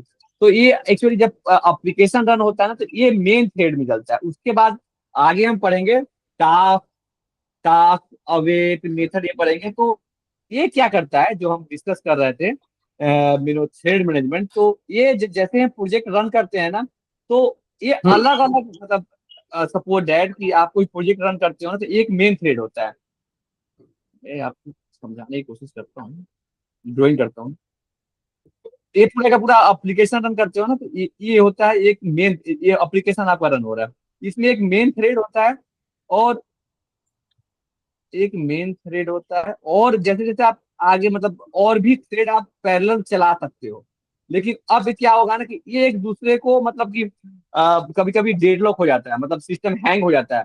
तो इसको हम्म, इसको जो है ना थ्रेड थ्रेड मैनेजमेंट हैंडल करता है कि ये जो है ना पैरेलल जो है ना चीजें, मतलब पैरेलल तीन चार मेथड जो भी है ना वो बिना जो है ना किसी को डिस्टर्ब किए हुए चल सके। तो ये सारा का सारा जो है ना इसको रन करने का काम जो है ना थ्रेड मैनेजमेंट का है। ये जो है ना जितने भी थ्रेड होते हैं ना वो पैरेलल, आप आगे चलोगे ना तो मल्टी थ्रेडिंग आती है, पैरेलल थ्रेडिंग आती है। तो ये सारे के सारे थ्रेड हैं। तो एक मेन थ्रेड होता है, फिर जैसे जैसे आप कोड लिखते हो तो अलग अलग थ्रेड आप बना सकते हो तो पैरेलल चले। वो मतलब मतलब कि अभी कभी कभी क्या है ना, आप विंडो एप्लीकेशन में काम करोगे ना तो अगर उसमें थ्रेडिंग यूज नहीं है ना तो आपका एप्लीकेशन वेट करेगा दूसरा एप्लीकेशन, क्योंकि ये जो कोड है ना ये लाइन बाय लाइन फायर होता है। पहले इसको फायर करेगा, फिर इसको फायर करेगा, फिर इसको फायर करेगा, फिर इसको फायर हम्म, करेगा। तो मान लो कि अब यहाँ पे मतलब ये अगर आप इस तरह के कम्प्लेक्स जैसे कम्प्लेक्स प्रोजेक्ट में आते हो, अगर थ्रेडिंग यूज नहीं करते हो तो वो जैसे आप प्रोजेक्ट रन करते हो विंडो तो वो कभी कभी हैंग कर जाएगा, ऐसे भी आप घुमा नहीं पाओगे। मतलब ये मेरा ऐसे से घूम रहा है ना, मैं ऐसे घुमा पा रहा हूँ ना। तो कभी कभी क्या होता है कि हाँ, वो थ्रेड के कारण जो है ना हैंडल नहीं करने के कारण वो लॉक हो जाता है। तो उस चीजों को मतलब उसको जो है ना ये बंदा हैंडल करता है, जिसका नाम था कहाँ गया वो, जिसका नाम था, हम कहाँ पे थे, हम थे वर्ड में थे ना, हम तो यहाँ थे, जिसका नाम था थ्रेड मैनेजमेंट। तो ओके, मल्टीपल आप सिंपल समझो कि मल्टीपल थ्रेड को ये एप्लीकेशन सेफली हैंडल करता है। तो थ्रेड क्या होते हैं, तो इस पे पूरा का पूरा एक मतलब आगे चैप्टर होगा मल्टी थ्रेडिंग वाला। तो मैंने वो बताया कि जैसे एप्लीकेशन चलता है मेन थ्रेड होता है, और ये थ्रेड मैनेजमेंट करता है कि जितने भी थ्रेड है या पैरेलल थ्रेडिंग हो जो भी है, उसको मतलब हैंडल करने का काम इसका थ्रेड मैनेजमेंट का है, थ्रेड ओके। मैनेजमेंट का। हम्म, हाँ, और सिक्योरिटी एंड एक्सेप्शन हैंडलिंग, तो enforce code access security and provide unify exception handling mechanism across the language. तो आपको मैंने कल कल नहीं लास्ट टाइम मैंने आपको एक बताया था, आपको याद होगा आई थिंक, आपको याद हम्म, होगा मैंने आपको बताया था CLA, लाइक क्या बताया था आपको मैंने या आपको मैंने बताया था CTC एंड CLS, आपको याद है? आपको मैंने बताया था CTC and CLS, common type हाँ, system CTS common type and, system है, सी कॉमन हाँ लैंग्वेज हाँ, run time. Yes yes yes, वो मैंने आपको बताया था, तो अगर यहाँ पे इंट देखो। रहेगा तो इंट के हाँ तरीके से वो दोनों में यूज होना चाहिए। VB.NET, C Sharp और वो yes CTS, yes. CTS common type system. तो ये क्या बोला ना कि provide unify exception handling mechanism तो एक across language and enforce the code access security, तो उसका भी आता है। बट इसमें हम सिक्योरिटी एंड एक्सेप्शन में हम क्या करते हैं कि जैसे कि आप एक्सेप्शन हैंडलिंग ये अलग पार्ट हो गया, सिक्योरिटी अलग पार्ट हो गया। मतलब सिक्योरिटी वाला पार्ट हम्म। हो गया जैसे कि वो, मतलब वो CTC में सारा जो भी डाटा टाइप है वो कोई हैक, मतलब वो जैसे है ना वैसे ही चलेगा। मतलब कोई हमारे से मतलब वो सारे के सारे सिक्योरिटी का भी वहाँ पे चीजें हैंडल हो जाती है। और एक्सेप्शन हैंडलिंग में क्या है ना, जैसे आप आगे जैसे कोड लिखते हो ना, तो आप ट्राई कैच ब्लॉक जानते हो ना, ट्राई कैच यूज यूज अच्छा, करते होगे ना, ट्राई ट्राई किया। कैच। हाँ, उसको उसको एक्सेप्शन हैंडलिंग बोलते हैं ना। ओके। ट्राई कैच लिखते हो ना, try catch block, okay. Try catch final ये सब लिखते हो ना, तो वो सारे के सारे जो है ना, ये हैंडल करने के काम, ये सारे के सारे CLR का ही है। ओके। तो हमने कल ओके। लास्ट टाइम आपको एक बताया था मेनू CTC। तो CTC मैंने आपको क्या बताया था, कि CTC मतलब इंश्योर करता है कि हमने जो भी डाटा टाइप C# में डिफाइन किया है, वो मतलब हाँ, मैं कहीं VB.NET या कहीं पे यूज करूँ तो एफ सेम शार्प में यूज। सेम यूज हो हाँ जाए। मतलब, अगर सपोज दैट कि हमने int I equal to 5 define किया, ये अलग हो गया 5, तो अब इंट आई का डाटा टाइप क्या है? आई का डाटा टाइप है, आई data type is system hmm. Dot int 32। आप आगे जब ओके। जाओगे ना तो आपको जो है ना इंट 32, इंट 64 लॉन्ग ऐसे आते होंगे। अब यहाँ ये इंट अगर बाय डिफॉल्ट लोगे तो इंट 32 ही बनेगा। तो इस तरह के डाटा ओके। टाइप को मतलब सेम डाटा टाइप उसको आगे लिखना, the allow the object within the different language to seamlessly interact with the each other, और एक दूसरे से कनेक्ट, मतलब सिंपल सा ऐसे समझो ना। मैं आपको इसका डिफिनेशन बताता हूँ, आप ऐसे बोल सकते हो कि the CTC ensure the data type are strictly constraint across the .NET support language, जहाँ जहाँ .NET सपोर्ट करता है उस लैंग्वेज में सेम, मतलब सेम, मतलब जो यहाँ पे है वैसे ही वहां होना चाहिए, because of the CTC and in the C# int. अब क्या करते हैं ना कि हम C# में जो है ना ऐसे लिखते हैं। हम्म। C# में आप जाओगे ना, कहाँ गया C# में, आप इंट लिखते हो, और VB.NET में VB नेट में जो है ना इंटीजर होता है, इंटीजर होता है, ऐसे लिखते हैं। ठीक हम्म। है।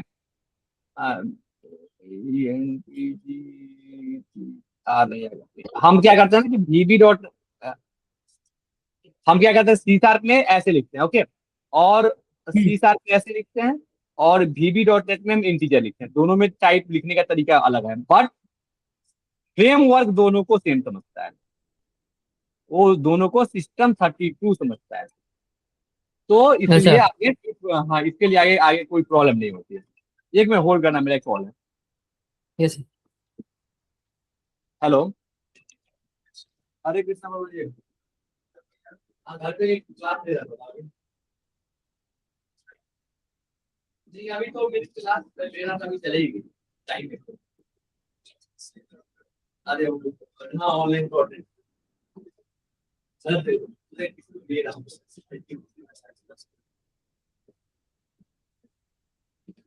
ठीक है, नाम और हाँ, नाम और करते हैं। ओके।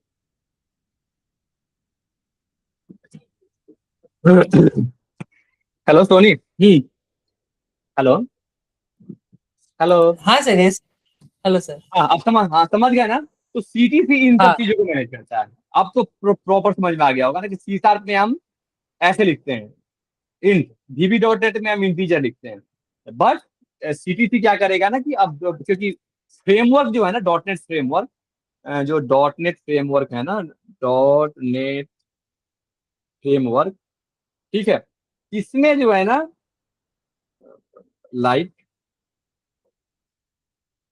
सिस्टम 32, बहुत सारे होते हैं, मैं ये कैसे ही दे रहा हूँ। अब डॉटनेट फ्रेमवर्क में जो है ना, अब डॉटनेट फ्रेमवर्क में जो है ना, अब ये जो है ना, आई थिंक ये टाइपो हो गया, सिस्टम का स्पेलिंग मिस्टेक हो गया, ठीक है, कोई नहीं, आप समझ रहे हो ना।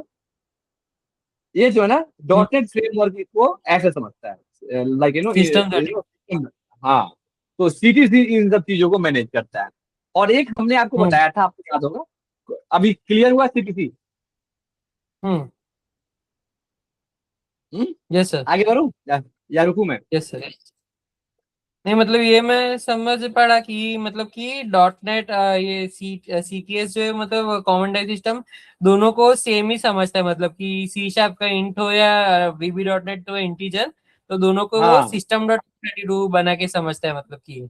हाँ हाँ, क्योंकि क्योंकि जो है ना, सीटीसी जो है ना, पार्ट ऑफ फ्रेमवर्क है। मतलब कि हम्म फ्रेमवर्क एक पार्ट हुआ, उसके अंदर में सारे लैंग्वेज आते हैं। तो फ्रेमवर्क हम्म पेरेंट हुआ, मतलब पेरेंट मतलब वो सबसे, जैसे हम कोई ग्राफ बनाते हैं ना, तो सपोज दैट कि हम कुछ नहीं होता कि ये हमारा पेरेंट हो गया, फिर इसके नीचे बहुत सारे आते गए। अब ये सारे के सारे जो है ना, ऊपर वाले से इनहेरिट होते हैं ना। मतलब अगर सपोज दैट कि ये जो है ना, मेरे फादर है, इनका जो एड्रेस होगा, इनका नाम होगा सपोज दैट पी होगा, मेरा नाम कुछ और होगा ए, मेरा इसका नाम बी होगा। बट ऑलमोस्ट सबका जो है ना, मतलब सरनेम तो सेम ही होगा। मतलब ये आप तो यहीं से इनहेरिट कर रहे हो ना। हम्म सरनेम तो तीनों का सेम ही होगा ना, और हम्म एड्रेस भी लगभग सेम हो सकता है। तो मतलब हम्म जो चीज इनहेरिटेंस, मतलब जो फ्रेमवर्क में जो है ना, ये टॉप लेवल पे होगा। इनहेरिटेंस नहीं समझा रहा मैं, काइंड ऑफ समझाने के लिए मैंने एक एग्जांपल दिया कि ये फ्रेमवर्क मतलब ये हो गया फ्रेमवर्क, ऐसा समझाता हूँ, ये हम्म सही एग्जांपल, ये फ्रेमवर्क हो गया। इसके अंदर में बहुत सारे जो है ना पार्ट आ गए। तो ये जो फ्रेमवर्क में जो रूल अप्लाई अप्लाई है ना, इसके अंदर जो भी पार्ट होंगे सब पे वो रूल अप्लाई होगा, क्योंकि ये चीजें जो है ना, ब्रॉडली फ्रेमवर्क है, तो फ्रेमवर्क से ही लेगा। तो फ्रेमवर्क में ये ऑलरेडी मैप है कि मतलब भैया ये सिस्टम 32।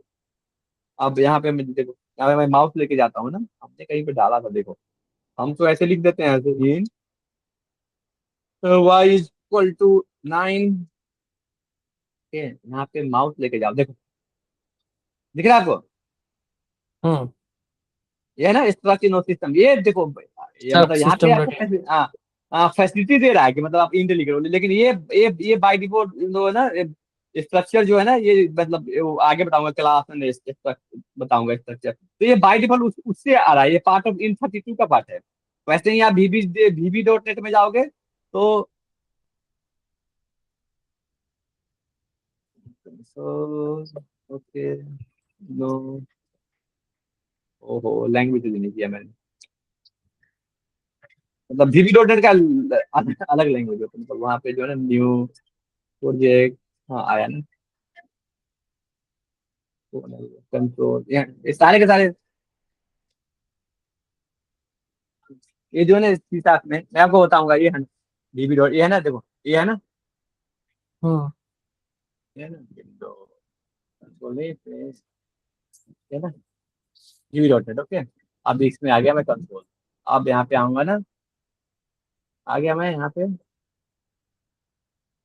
इसमें देखो, इसमें थोड़ा स्ट्रक्चर भी अलग होता है इसका, मतलब इसलिए मैं बता नहीं रहा था।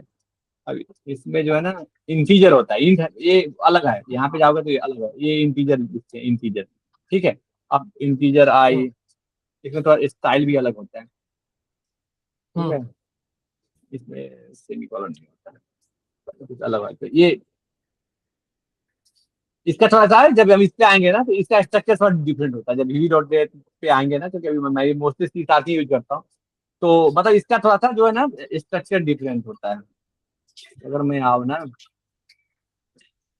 VB dot net integer y equal to 10, अरे यार देखो मैंने इंटर मारा भी नहीं, इंटर चला गया। इसके सिंटेक्स अलग होते हैं, मैं सिंटेक्स अलग ऐसे लिखते हैं, वी डॉट नेट में डिम लिखते हैं एज, यस, इसका थोड़ा सिंटेक्स अलग होता है। तो मतलब ये आपको VB डॉट नेट, मतलब जस्ट मतलब I think VB dot net आपको नहीं पढ़ना है, तो ये अलग ही हो जाता है, देखो इसमें ऐसे लिखते हैं डिम, का स्टाइल ही अलग होता है, डिम आई एज इंटीजर, अब आया ना, इसका सिंटेक्स ही अलग हो जाता है। इक्वल टू 10, इक्वल टू 10, ये आप ये दोनों लैंग्वेज में मतलब जो देखो, ये है ना, अब यहाँ पे भी देखोगे ना तो ये 32, मतलब ये भी जो है ना 32 से ही आते हैं, तो इसका सिंटेक्स हम्म, अलग हो जाता है। तो इन सब चीजों को जो है ना ये सीएलआर जो है ना मैनेज करता है, simple. Okay, okay. Common language. हाँ। हाँ हाँ हाँ, कॉमन टाइप सॉरी, हम लोग सीटीसी पे थे, CTS, common type system. CLR तो दूसरा था ना, वो तो अलग था। हम अभी डिस्कस कर रहे हैं CTS, CTS common type system, ये इन सब तो चीजों को वो मैनेज हैंडल करता है। करता है ना इन सबको, कॉमन टाइप सिस्टम ना। हाँ हाँ हाँ हाँ। अब हम आगे बढ़ते हैं नेक्स्ट टॉपिक पे। नेक्स्ट टॉपिक हमारा जो है ना, अब मैं इसको आ जाता हूँ फिर वापस अपने सी शार्प में, क्योंकि सी शार्प में बताना है, दोनों में काफी अंतर है सिंटेक्स में। हम्म। अब सी शार्प और वीबी डॉट में काफी अंतर है। आपने देखा ना उसमें डी में आई है ऐसे लिख रहे हैं, इसमें ऐसे लिखते हैं, तो बंदा मतलब उसको थोड़ा सा अपना वे, मतलब एकाएक आप कुछ और चला रहे हो ना और आपको कुछ और दे दिया जाए ड्राइव करने को, थोड़ा सा दोनों के सिस्टम में अंतर होता है ना। सारे हम्म। कार में सिस्टम सेम होगा, बट कार और मोटरसाइकिल के सिस्टम में अंतर होगा ना। Okay, hmm. Come to the other point. Okay, एक था हमारा कॉमन लैंग्वेज सीएलएस। हम लास्ट टाइम हमने सीएलएस भी डिस्कस किया था। तो सीएलएस क्या करता है कि ये सबसेट ऑफ सीटीसी है। ये ना सीएलएस जो है ना कि हाँ। स्ट्रिक्टली स्ट्रिक्टली सबसेट, मतलब कि उसी से इनहेरिट हुआ है, मतलब वो सीटीएस से ही इनहेरिट हुआ है। तो ये क्या करता है कि हम तो इसका मेन पर्पज क्या है, आप ऐसे बोल सकते हो, कुछ इंटरव्यू में पूछे तो आप बोल सकते हो कि CLS is strict subset of the CTS, and it is the state of the rule of all .NET in .NET language must have follow to ensure they can talk to each other. अब इसका मतलब ये हुआ कि अब मैं बताता हूँ कि हमने कल आपके साथ डिस्कस किया था, मैं आपको एक एग्जांपल बताता हूँ, फिर .NET में समझाता हूँ, सीएलएस ठीक है। सबसेट है सीपीएस का मतलब। CLS, CLS. अब मैं सीएल। नए टॉपिक पे आ गया। अब मैं कॉमन टाइप लैंग्वेज मतलब कॉमन लैंग्वेज स्पेसिफिकेशन पे आ गया, मैं दूसरे टॉपिक पे आ गया। सीटीएस खत्म अच्छा हो गया। अच्छा सीटीएस अच्छा। में वो बता दिया ना कि सिस्टम डॉट इन 32 हाँ हाँ इंटीजर हाँ। लिखा तो दोनों लैंग्वेज में सिमिलर होना चाहिए, ये सीटीएस हम्म। इस चीज को मैनेज करता है, करेक्ट। अब इसका हम्म। एक और जो है ना, अब सीएलएस क्या होता है, एक और है इसका बंदा सीएलएस। तो सीएलएस जो है ना, CLS strictly subset of the CTS, state of the rule of the of all dot net, वो भी रूल ही था ना जो इनहेरिट किया ना हम्म। सिस्टम 30 फ्रेमवर्क का, तो इसलिए उसने लिखा था ना कि सबसेट है। सबसेट का मतलब वही होता है, मतलब उसी से आया हम्म। हुआ है। ओके, तो ये क्या करता है कि सिंपल मैं आपको बताता हूँ, जैसे काइंड ऑफ एग्जाम्पल, कि जैसे कि हम क्या करते हैं ना कि आप एग्जाम्पल समझाऊंगा तो आपको प्रॉपर समझ में आएगा, ठीक है। हम्म। अब सपोज दैट कि हमारे पास कोई मेथड है, तो मेथड जो है ना, मैंने यहाँ पे पहले एक मेथड बनाया था ना, मेथड 1 मेथड 2 करके, उसको मेथड बोलते हैं। मैंने इसके पहले एक बनाया था ना मेथड, आपको ध्यान में होगा। अम, याद है मैंने बनाया था ना ऐसे, जैसे कुछ मतलब, देखो मैं एक बनाता हूँ, हाँ। स्टैटिक वॉइड मेथड, कुछ भी लिख सकते हो, यहाँ पे ऐड ऐड लिखता हूँ, ऐड। ओके, वॉइड नहीं लिखता हूँ, इंट लिखता हूँ, ये चीजें भी आपको बताऊंगा। इंट, इंट ए कॉमा, इंट बी,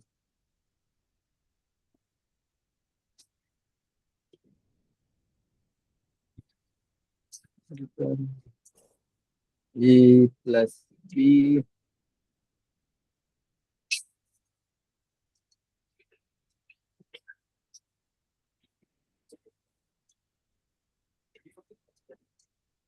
ये हो गया मल्टीप्लाई, ए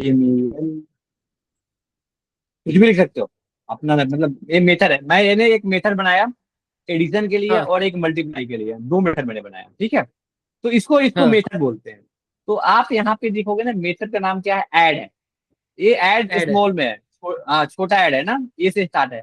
और मल्टीपल, यू नो ये क्या है ना, रिटर्न टाइप बाद में बताऊंगा। ये इंट क्या है ना, इंटीजर है तो हमेशा जो रिटर्न करेगा ये इंटीजर ही होनी चाहिए। अगर मैं यहाँ पे मतलब स्ट्रिंग कर दूंगा तो एरर आएगा। ये जो है ना आगे की क्लास में हम चलेंगे ना, मेथड पे जब डिस्कस करेंगे तो मेथड बताऊंगा कि इंट क्या होता है, वॉइड क्या होता है, क्लास क्या होता है, ये रिटर्न टाइप मतलब इसके सिग्नेचर बताऊंगा। ये क्या है, स्टैटिक क्या है, जो हमने मेथड बनाया ये हमारा जो है ना ये एक्सेस हो गया, ये हमारा रिटर्न टाइप हो गया, ये हमारा नेम हो गया, और ये हमारा पैरामीटर हो गया। ओके, तो ये चीजें हम बाद में डिस्कस करेंगे। अभी हम मैंने हाँ मेथड इसलिए बनाया कि मैं आपको समझा सकूं कि ये सीएलएस क्या करता है। तो अब क्या करो ना, अब क्या हुआ कि हमने जो है ना कोई मेथड बनाया ऐसे ऐड करके। अब इसका हमने डीएल, क्योंकि आप जब कंपाइल करते हो ना, बिल्ड करते हो, तो मैंने आपको लास्ट टाइम दिखाया था ना कि बीन में जाके ये सारे के सारे डीएलएल बनते हैं। आप जाओगे ना तो हम्म ये सारे के सारे जो है ना एक डीएलएल बनता है, आपको याद होगा। ये है ना, आप बीन में जाओगे ना तो ये जो ये डीएलएल बनते हैं। कि आपको मैंने वो एमएस मतलब हाफ कंपाइल कोड और एंड जीट बताया था, उसमें मैंने बताया था, फिर मैं उसका रिव्यू दोबारा कराऊंगा। ओके, अभी इसके बाद कि आप इस हाँ कॉन्सेप्ट को समझ जाओ। ये हाँ, ये EXE बनता है ना। तो अब इसको आप VB.NET, क्योंकि सारे के सारे सेम प्लेस पर, तो आप VB.NET में भी उस प्रोजेक्ट को ऐड कर सकते हो। तो अभी देखो हम यहाँ पे मैंने क्या किया ना, देखो ऐड, मैंने किया ना ऐड, तो छोटा ऐड आया ना। अब यहाँ पे हमने हाँ क्या किया कि भैया 5,8 ओके डाला, और यहाँ पे हमने डाला in x equal to control Z, x equal to okay. अब हमने डाला in y equal to MUL। देखो ये मल ही आया, छोटा नहीं आया ना। हाँ अब इसमें हमने डाला x ओके। अब मैं इसको एक हम्म बार डिबगर करके दिखाता हूँ, फिर आपको समझाता हूँ। ओके, हमने यहाँ हम्म पे लगा दिया डिबगर लास्ट में, क्योंकि यहाँ पे मुझे आपको दिखाना है। Okay, run. ओके, अभी ब्लैंक है। मैंने क्या किया, F10 हाँ प्रेस किया। आप ये F10 प्रेस कर सकते हो, फंक्शन F10, या स्केप आउट, यहाँ पे है ना शिफ्ट F11, या यहाँ पे एक ऐसे ऑप्शन दिखता है, F10 किया। अब यहाँ वो सॉरी मैंने पूरा ही रन कर दिया। One step by step run करना है ना। चलो चलो अब चलते हैं, चलो चलो किया मैंने। अब ये F10 देखो, ना। हाँ यहाँ पे आया, ये है ना हाँ फंक्शन F10। तो यहाँ पे आया। अब इसने क्या किया देखो, यहाँ आया, यहाँ आया, यहाँ आया, यहाँ आया। अब देखो एक्स की वैल्यू क्या आ गई, 13। ये इस मेथड में गया, 5 और 3 8 पास किया, ये रिटर्न किया, यहाँ यहाँ इसने 13 पास किया, तो एक्स की वैल्यू हो गई 13। दिख रहा है आपको ना। हाँ फिर मैंने क्या किया, फिर मैंने गया, ये मल है ना, तो इस मेथड में आया, क्योंकि यहाँ पे मैंने इस मेथड को कॉल किया है। यहाँ पे देखो कि वैल्यू आ गई 5, यहाँ पे आ गई 8, और ये मल्टीप्लाई करेगा 5 एंड इसको मल्टीप्लाई करेगा, और ये बंदा दे देगा मुझे, इसने देगा मेरे को, देखो ये दिया ना मेरे को 40। तो मैं जैसे ये ऐड और मल मैंने बनाया, अब क्या CLS क्या करता है कि ये जो मेथड आपने बनाया है ना, ये मेथड वहां पे भी जाओगे ना VB.NET में तो सेम नाम से मिलेगा। वहां पे जाके अगर आप ऐसे टाइप करोगे ना, ऐसे ऐड, तो वहां पे ऐसे वाला ऐड नहीं मिलेगा। ये कैपिटल में नहीं, अगर मैं कैपिटल में डाल दूं तो एरर आएगा। ये देखो, हम्म अगर मैं इसको कैपिटल में डालू ना, ये कंट्रोल ये 1 मिनट, ये छोटा में डाल रखा है ना, कोई एरर नहीं है ना। अगर मैं इसको कैपिटल में कर दिया ये, ठीक है, तो ये एरर देगा। तो इन सब चीजों को जो है ना मेंटेन करना CLS का काम है, कि जो मेथड जो है ना केस सेंसिटिव है, क्योंकि जो है ना जो भी मेथड है ओनली ये केस सेंसिटिव, जैसे लिखा हुआ है जो मेथड वैसे ही वहां पे आएगा, अगर नहीं आएगा तो मतलब ये सब चीजों को मेंटेन करने का CLS का है। हम्म ठीक है भाई, एग्जांपल आप समझ गए होंगे आई थिंक। ये जो देखो, C sharp is a case sensitive, but VB.NET is not to be CLS hmm compliance. C sharp libraries should not expose public method that only differ by case। अगर उसमें क्या होगा ना कि अगर यहाँ पे ऐसे मेथड अगर डिफर होगा तो वो वहां पे स्टोर ही नहीं होगा, क्योंकि VB.NET जो है ना केस सेंसिटिव नहीं है। वहां पे बड़ा छोटा लिख दोगे तो काम चल जाएगा। C sharp मतलब ये जो मैंने यहाँ पे लिखा ना ऐसे, तो ये नहीं काम कर रहा है ना। बट अगर मैं VB.NEट में जाऊंगा ना तो ये काम कर जाता। हमने ये C sharp में बनाया है, ठीक है, तो VB.NEट में बनाता तो ये काम कर जाता। लेकिन अगर ऐसा कोई कंफ्यूजन है ना तो उसको वो एक्सपोज ही नहीं करेगा। आप देखो ये क्या बोल रहा है, यहाँ पे देखो सी शार्प केस सेंसिटिव है, केस सेंसिटिव है, इसलिए ये मैंने बड़ा डाला तो इसने एरर दिया, मतलब कि ये केस सेंसिटिव है। जैसे जो मेथड होगा केस सेंसिटिव का मतलब ये होता है कि यहाँ पे जैसे मैंने टाइप किया ना वैसे ही कॉल करूंगा। अगर मैं गलत टाइप करूंगा ना, मतलब दोनों का मतलब तो ऐड ही हुआ, लेकिन दोनों मैच नहीं कर रहा है क्योंकि ये केस सेंसिटिव है। तो इसका मतलब हो गया, ये क्या बोला, ये C sharp is case sensitive but VB dot net is not. VB dot net में आप बड़ा छोटा डालो, अगर मैं वीबी डॉट नेट में काम करता होता तो ये बाई डिफॉल्ट आ जाता, ठीक है, क्योंकि वो केस सेंसिटिव नहीं है। ओके, सेंसिटिव तो नहीं अब है, इस, ओके। हाँ, तो अब इसमें सीएलएस का क्या रोल है, to be CLS compliance, a C sharp library should not be exposed public method that only refer by case. मतलब अब वैसे मेथड को आप वहां पे आपको मिलेगा ही नहीं जहाँ पे मतलब कि ऐसा कुछ दिक्कत होगा, मतलब इस तरह के प्रॉब्लम वाले मेथड को वो एक्सपोज ही नहीं करेगा as a VB dot hmm net would be, क्योंकि वो फिर वीबी डॉट नेट के सेंसिटिव तो है नहीं, तो वो फेल कर हम्म जाएगा। तो जब हम वीबी डॉट नेट में कभी आएंगे ना तो मैं एक एग्जाम्पल बताऊंगा। तो मतलब ये समझो कि मतलब ये जो है ना, ये चीजों को मैनेज करता है। इनके मतलब जो भी मेथड होते हैं, ऐसे मेथड जहाँ पे मतलब कुछ इशू है, जो केस सेंसिटिव है, उसमें प्रॉब्लम है, तो ऐसे को वो एक्सपोज नहीं करेगा। लेकिन वो एक्सपोज ना ओके, भी करे तो मतलब क्या फर्क पड़ता है, क्योंकि ये तो आपको वीबी डॉट नेट तो ऐसा समझने वाला है, मैं, सी शार्प डॉट नेट नहीं समझेगा। अच्छा, समझा, मतलब हाँ कि हाँ, ये नाम वो ना, यूज ये तो समझ करेगा। जाएगा। हाँ हाँ, ये तो समझ जाएगा, ये तो इंटीजर है, ये तो समझ रहा है, लेकिन ये मेथड का नाम नहीं समझेगा ना। ये वाला बंदा हाँ नहीं समझ रहा है, वो तो हाँ, तो दिक्कत है ना, दोनों को समझना चाहिए ना, हाँ। क्योंकि सेम मेथड कहीं और भी बंदा यूज कर सकता है ना। हम्म तो जो अगर अब जो एक है ना, लैंग्वेज में ही अंदर से नहीं समझ पा रहा है तो दूसरा तो, दूसरा खुद कर पा रहा है लेकिन सेकंड नहीं कर पा रहा है, एक कर पा रहा है एक नहीं कर पा रहा है, तो फिर वो ऐसे को एक्सपोज ही नहीं करेगा, मतलब बराबर ना। यस यस, अगर जाके देखोगे ना सी एल एस सेम ऐसा ही कुछ बोलेगा ये भी बंदा, है ना। देखो अभी कोड का मतलब वो है ना, वो दोनों से इंटर वो सेमलेसली, मतलब सेमलेसली मतलब होता है विदाउट विदाउट किसी इशू के। तो ऐसा कोई चीज होगा तो उसको वो एक्सपोज ही नहीं करेगा। हम्म अगर जाके आप देखो तो है ना, इसके अंदर घुसेंगे और सिंपल यही होता है। जब हम वीबी डॉट नेट में आएंगे ना, I think VB dot net होगा तो फिर देख लेंगे। ओके, तो ये हम्म हो गया आपका, और एक चीज और था हमारा, जो लास्ट टाइम मैंने आपको दिया था, आपको समझ में आ रहा है ना, क्योंकि आज मैं मोस्टली फंडामेंटल पे ही आपका ध्यान दे रहा हूँ। हाँ आपने वो लास्ट टाइम बोला था ना कि वो, अब हम आते हैं, हमने लास्ट टाइम आपसे डिस्कस, अभी इस प्रोजेक्ट में मैंने आपको दिखाया था ना, ये डीएलएल दिखाया था ना, और यहाँ पे मैं गया था ना, एक हम्म डीएलएल था आपको याद है? हाँ। तो अभी हमने लास्ट टाइम एक हमने डिस्कस किया था ये वाला चीज, ये ना कहाँ गया, ये ना MSIL। हाँ ओके, तो ये क्या होता है कि माइक्रोसॉफ्ट इंटरमीडिएट लैंग्वेज इसको बोलते हैं। तो होता क्या है कि C sharp and C sharp हो गया, मीन्स आवर, बोलो आप आवर सी शार्प और VB dot net code does not compile to machine code directly. क्योंकि जो है ना हमारा जो है ना सी शार्प का कोड हो या वीबी डॉट नेट का कोड हो ना, डायरेक्ट मशीन कोड में कंपाइल नहीं होता। It's compile to MSIL, a CPU independent and instruct the state of storage in the DLL और exe फाइल। जब भी हम कंपाइल करते हैं ना अपना ये सी शार्प या वीबी डॉट नेट में, तो मशीन कोड में कंपाइल नहीं होता, ये कंपाइल होता है MSIL कोड में। वो जो है ना सीपीयू पे डिपेंडेंट नहीं होता है, वो काइंड ऑफ या तो डीएलएल होगा या exe फाइल होगा, या तो वो डीएलएल होगा या exe फाइल होगा।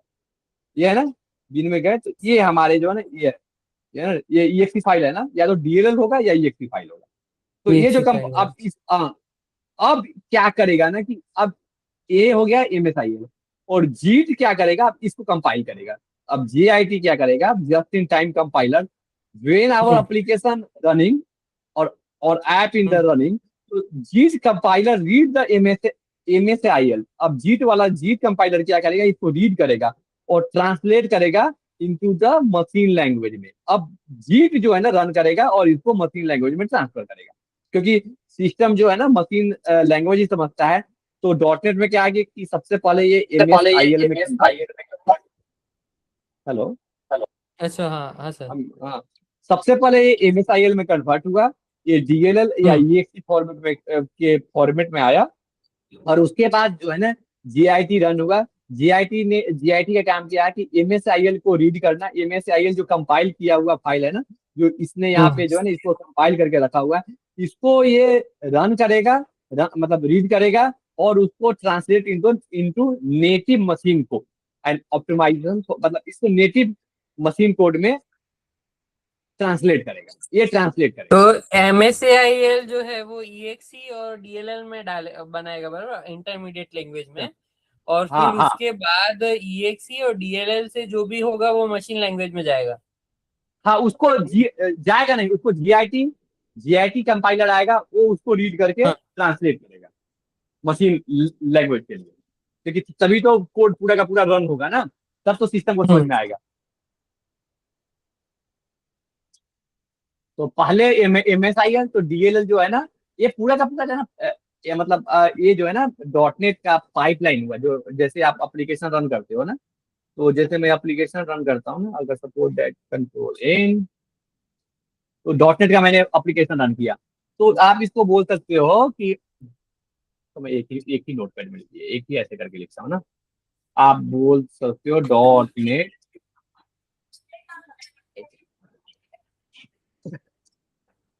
एक्सक्यूशन पाइपलाइन, मतलब कि नहीं होता है पाइपलाइन, मतलब ये इसको बोलते हैं बाई स्टेप कैसे रन होगा। हम्म। एक्स एक्स एक्स यू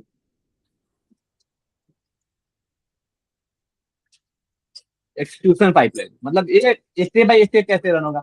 तो जब भी आप कोई कोड लिखते हो ना, जैसे मैंने यहाँ पे कोड लिया, बिल्ड किया, तो सबसे पहले जो है ना ये बंदा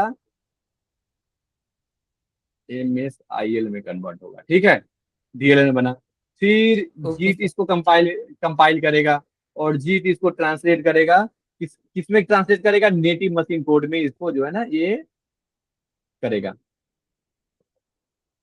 अब ये क्या करेगा, जीत जो है ना इसको नेटिव मशीन कोड में ऑप्टिमाइज करेगा फॉर स्पेसिफिक प्रोसेस, जो भी प्रोसेस है उसके लिए ये आपका ऑप्टिमाइज करेगा। उसके बाद क्या है ना, फिर इसके बाद तीसरा, अब जो है ना इसके बाद जो है ना इस भाई साहब का काम स्टार्ट होगा CLR का। अब ये जो है ना मतलब द वर्चुअल मशीन, मतलब अब जो मैंने आपको CLR बताया था ना, सबसे पहले स्टार्टिंग में मैंने CLR ही बताया था। तो CLR the virtual machine engine of the dot net, इसको बोलते हैं वर्चुअल मशीन इंजन, मतलब वर्चुअल मशीन इंजन बोलते हैं इसको फॉर डॉट नेट के लिए। It's execute the native code, ये नेटिव कोड को भी रन करेगा, अब ये जीत को भी रन करेगा। तो CLR का डिफिनेशन मतलब बहुत सारे हैं, तो अब मैं ये भी आपको डाल देता हूँ। अब क्या है ना कि अब CLR भाई साहब यहाँ पे रन होंगे। अब CLR भाई साहब क्या करेंगे, कंट्रोल Z। अब CLR भाई साहब यहाँ पे आके,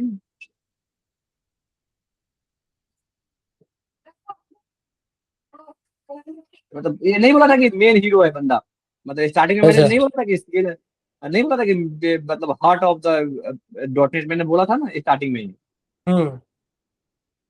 जब हमने डिस्कस नहीं किया था, तो मैंने बोला था कि और भी बंदे हैं, बट ये एक तरह से हीरो है।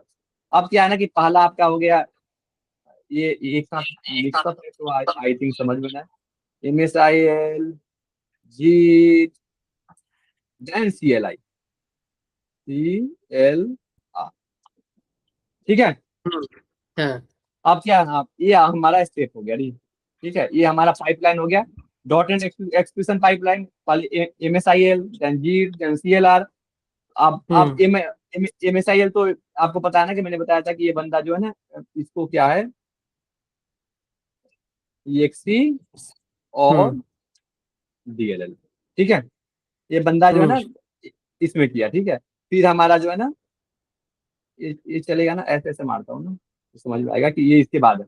फिर जो है ना ये मिसाइल, फिर अब इस DLL को ये बंदा जो है ना एक कन्वर्ट करेगा, ऑप्टिमाइज करेगा मशीन के लिए। फिर हमारा जो है ना CLR भाई साहब आएंगे, फिर CLR भाई साहब क्या करेंगे, CLR भाई साहब जो है ना इसको जो है ना इसको इसको मैनेज करेंगे, इस मतलब इसको जो है ना, it's acute the native code, इस कोड को रन करेंगे और इसको मैनेज करेंगे, थ्रेड को मैनेज करेंगे। ये मैंने बताया था ना कि मैनेजिंग करता है, थ्रेड को मैनेजिंग मैनेज थ्रेड्स। करता है, memory allocation, garbage collection, allocation. ये सारा काम ये गार्बेज करते हैं। तो कलेक्शन। जो ये बंदा, ये जो कंपाइल कर दिया ना जीट ने, अब इसको ये बंदा रन करेगा।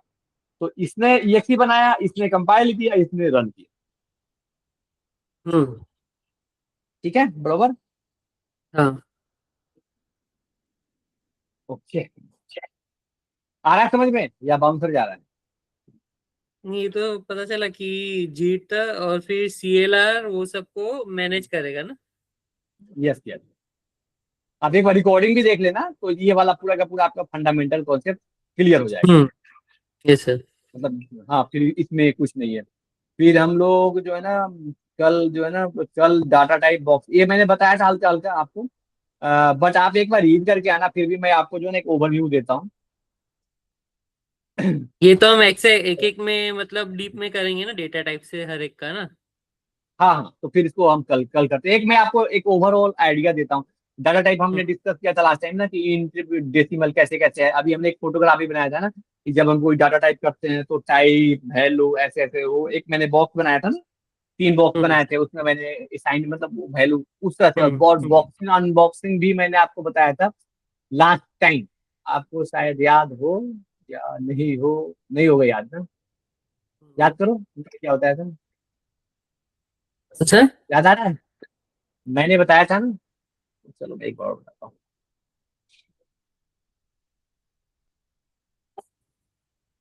तो कल इस टॉपिक को फिर कवर, अगर आप समझ गए तो ठीक है, नहीं नहीं समझे तो फिर कवर करेंगे, ठीक है। Suppose that hmm. In X is equal to 1 2 3 मैंने लिखा, ओके। हम्म।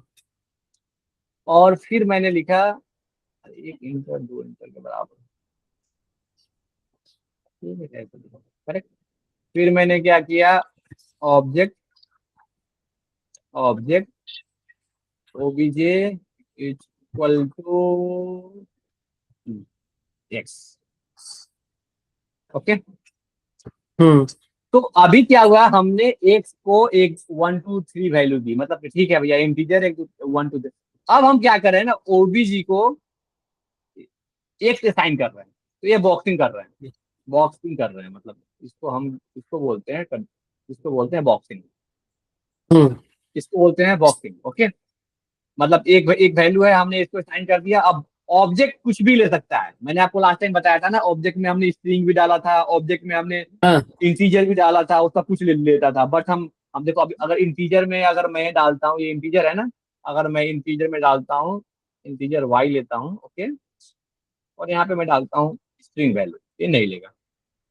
यहाँ पे हम्म। मैं डालता हूँ फ्रेम, ये नहीं लेगा, क्योंकि हम्म। ये इंटीजर हमेशा इंटीजर वैल्यू ही लेगा। ये जो है ना, उसका टाइप सिस्टम इन 32 ही होना चाहिए, ये स्ट्रिंग वैल्यू नहीं लेगा, ये एरर देगा।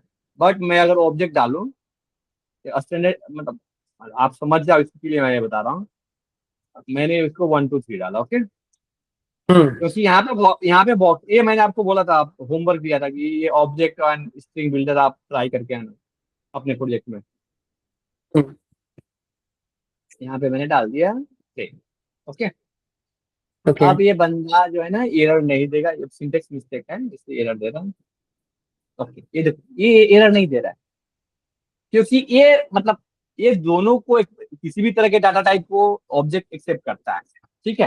हम्म। लेकिन हम्म। इंटीजर इंटीजर टाइप के ही। तो अब क्या है कि ये मैंने इसको कंट्रोल एक्स मारता हूँ, वो मैंने समझाने के लिए टाइप किया था। तो इसको बोलते हैं बॉक्सिंग, मतलब कि आप मतलब प्रॉपर इंटीजर को लेके आके फिर एक बॉक्स में डाल दे रहे हो, इसको बोलते हैं boxing.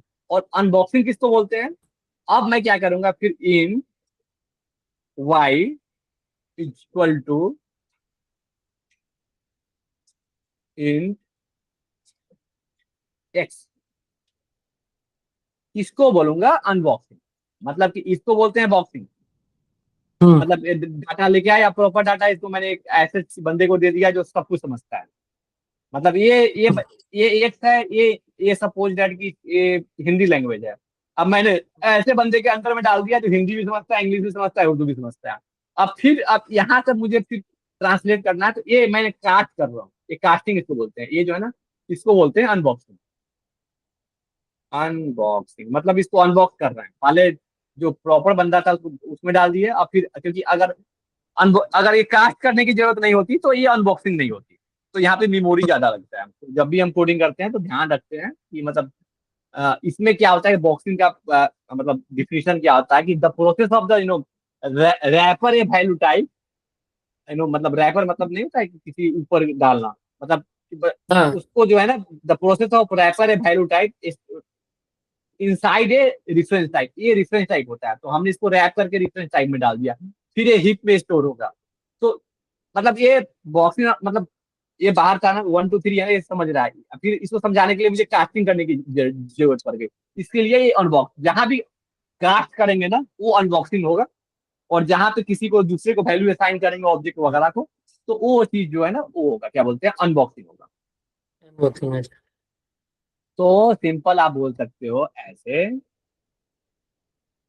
Value type two reference type, हमने क्या किया कि इसको वैल्यू टाइप से रेफरेंस टाइप में डाल दिया, ऑब्जेक्ट रेफरेंस टाइप होता है, तो इसको बोलेंगे अनबॉक्सिंग। मतलब इसको बोल सकते हैं कि the process of no wrapping a value type inside a reference type storage in the heap, मतलब ये जो है ना वैल्यू टाइप से हम इसको इस टाइप में मतलब ट्रांसलेट कर रहे हैं।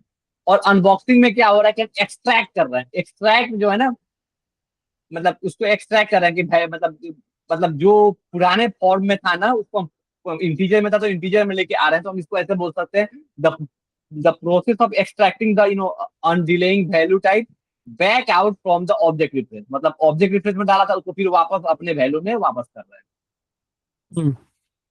मतलब ऐसा बोल सकते हैं placing it back on to the stack, मतलब placing back into same same same value.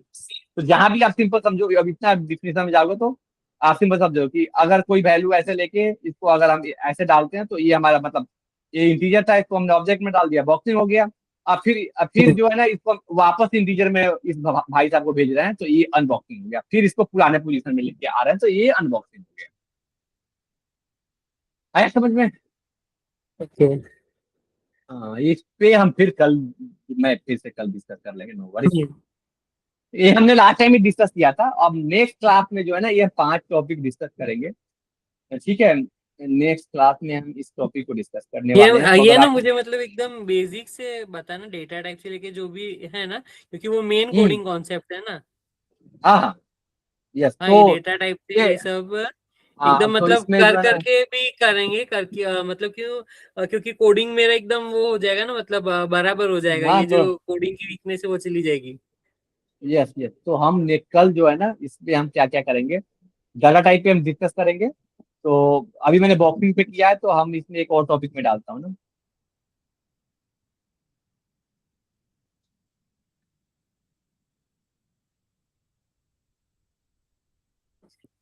हम जो है ना डिस्कवर बोलो, discover of some type of data type, या डिस्कस ऑन, जो भी बोलो, कल हम जो है ना जितने भी डाटा टाइप है ना, ये इंट कैसे काम करता है, हाँ। जैसे है ना लाइक इंट डेसिमल, तो मतलब ऐसे करके एक मैं छोटा सा प्रोजेक्ट बनाऊंगा ना, उसमें कैसे कैसे डाटा टाइप है, तो सारे int string, date and time होता है, डेट एंड टाइम में जैसे ये है ना, डेट एंड टाइम भी होता है, जैसे कि ये उसमें बहुत मतलब suppose date and time, date and time b equal to date time now, date time dot now, ये सब बताऊंगा कल। एक होता है डेट टाइम नाउ, ठीक है? एक, ओके, एक एक होता है डेट टाइम हाँ। नाउ हो गया, मतलब अभी का टाइम। एक होता है date time now dot now हो गया, नाउ यूटीसी होगा, ये ना यूटीसी, यूटीसी पता है ना, वो मतलब ये सबको यूके मतलब डेट यूटीसी। टाइम। हाँ हाँ, ये यूनिवर्सल होता है ना, सबको सेम ही दिखेगा, क्योंकि हमारा तो ये हम नाउ करेंगे तो आईएसटी में चलेगा ना, यूटीसी सबके लिए सिमिलर होता है, यूटीसी हो गया। फिर आप जाओगे इसमें भी जो है ना अलग अलग चीजें होती है, डॉट, ये सबसे मतलब डेट टाइम वाला सबसे खतरनाक है, मतलब थोड़ा लंबा। हम्म। अब इसमें जाओगे ऐड मिनट, अब इसमें भी जो है ना टू स्ट्रिंग जो है ना, ये है ना शॉर्ट डेट डेट स्ट्रिंग, ये अलग अलग चीजें होती है। तो कल इस तरह से डिटेल पे हम डिस्कस करेंगे, करेक्ट। उसके हम्म। बाद हम फिर धीरे धीरे टाइम बढ़ाते चले जाएंगे। तो एग्जैक्टली यस डेढ़ सर। घंटे तो हो गए, ज्यादा हो गए। ब्रेक तो हमने लिया नहीं, हमने कंटिन्यूअस किया। तो अब ये समझ में भी आना चाहिए। तो कल हम इन चीजों पे डिस्कस करेंगे, ठीक है। डाटा टाइप, थोड़ा बॉक्सिंग अभी बॉक्सिंग और कर लेते हैं सर, थोड़ा आगे भी थोड़ा, क्योंकि 2 घंटे में मतलब जितना ज्यादा अच्छा है ना, मुझे मतलब ये ज्यादा तो सीखने मिल रहा है, क्योंकि हफ्ता आपको हफ्ता समझ में भी तो, सीखने मिल समझ में भी तो आना चाहिए। रहा है। हाँ। मतलब कैच भी अभी देखो, लास्ट टाइम मैंने आपको बताया था बॉक्सिंग अनबॉक्सिंग, वो आपको याद नहीं था। लास्ट टाइम मैंने बताया हाँ। था आपको हीप स्टैक, वो आपको याद नहीं था। लास्ट टाइम मैंने आपको बताया था ऑब्जेक्ट स्ट्रिंग, वो भी आपको याद नहीं था। आपको याद है मैंने आपको string builder, string, heap stack, CLR। तो आज मैंने जैसे आपको बताया ना, छोटा सा एग्जांपल दिया यूटीसी का, छोटा सा एग्जांपल दिया आपको बॉक्सिंग का, अनबॉक्सिंग का, एक छोटा छोटा हम्म। एग्जांपल दिया। अब मैं इस पे डीपली डिस्कशन करेंगे कल। हाँ। तो कल से ओके। सेशन लंबा कर लेंगे। कल ओके सेशन सर। जो है ना लंबा कर लेंगे। मतलब अभी क्या है, मैंने आपको यस सर। ओवर, क्योंकि लास्ट टाइम हमने हाँ। MSIL डिस्कस किया था, CLR डिस्कशन किया था, तो मैंने सब कुछ थोड़ा थोड़ा आपको बताया था। मतलब यस सर। आज मैंने उसमें डीपली डिस्कस किया, तो आपकी अंडरस्टैंडिंग अब क्लियर हो गई होगी। अच्छा ओके। हाँ, और मैंने कुछ होमवर्क भी दिया था आपको कि ऑब्जेक्ट सर्च मारो, स्ट्रिंग बिल्डर सर्च मारो। हाँ। मैंने बोला था ना कि जेनरिक होते हैं, क्लास में आपको बताया था ना जेनरिक। तो जो चीजें मैं वो बता रहा हूँ ना, जैसे आपको याद है ना, हमने उस दिन ऐसे यूज किया था लिए।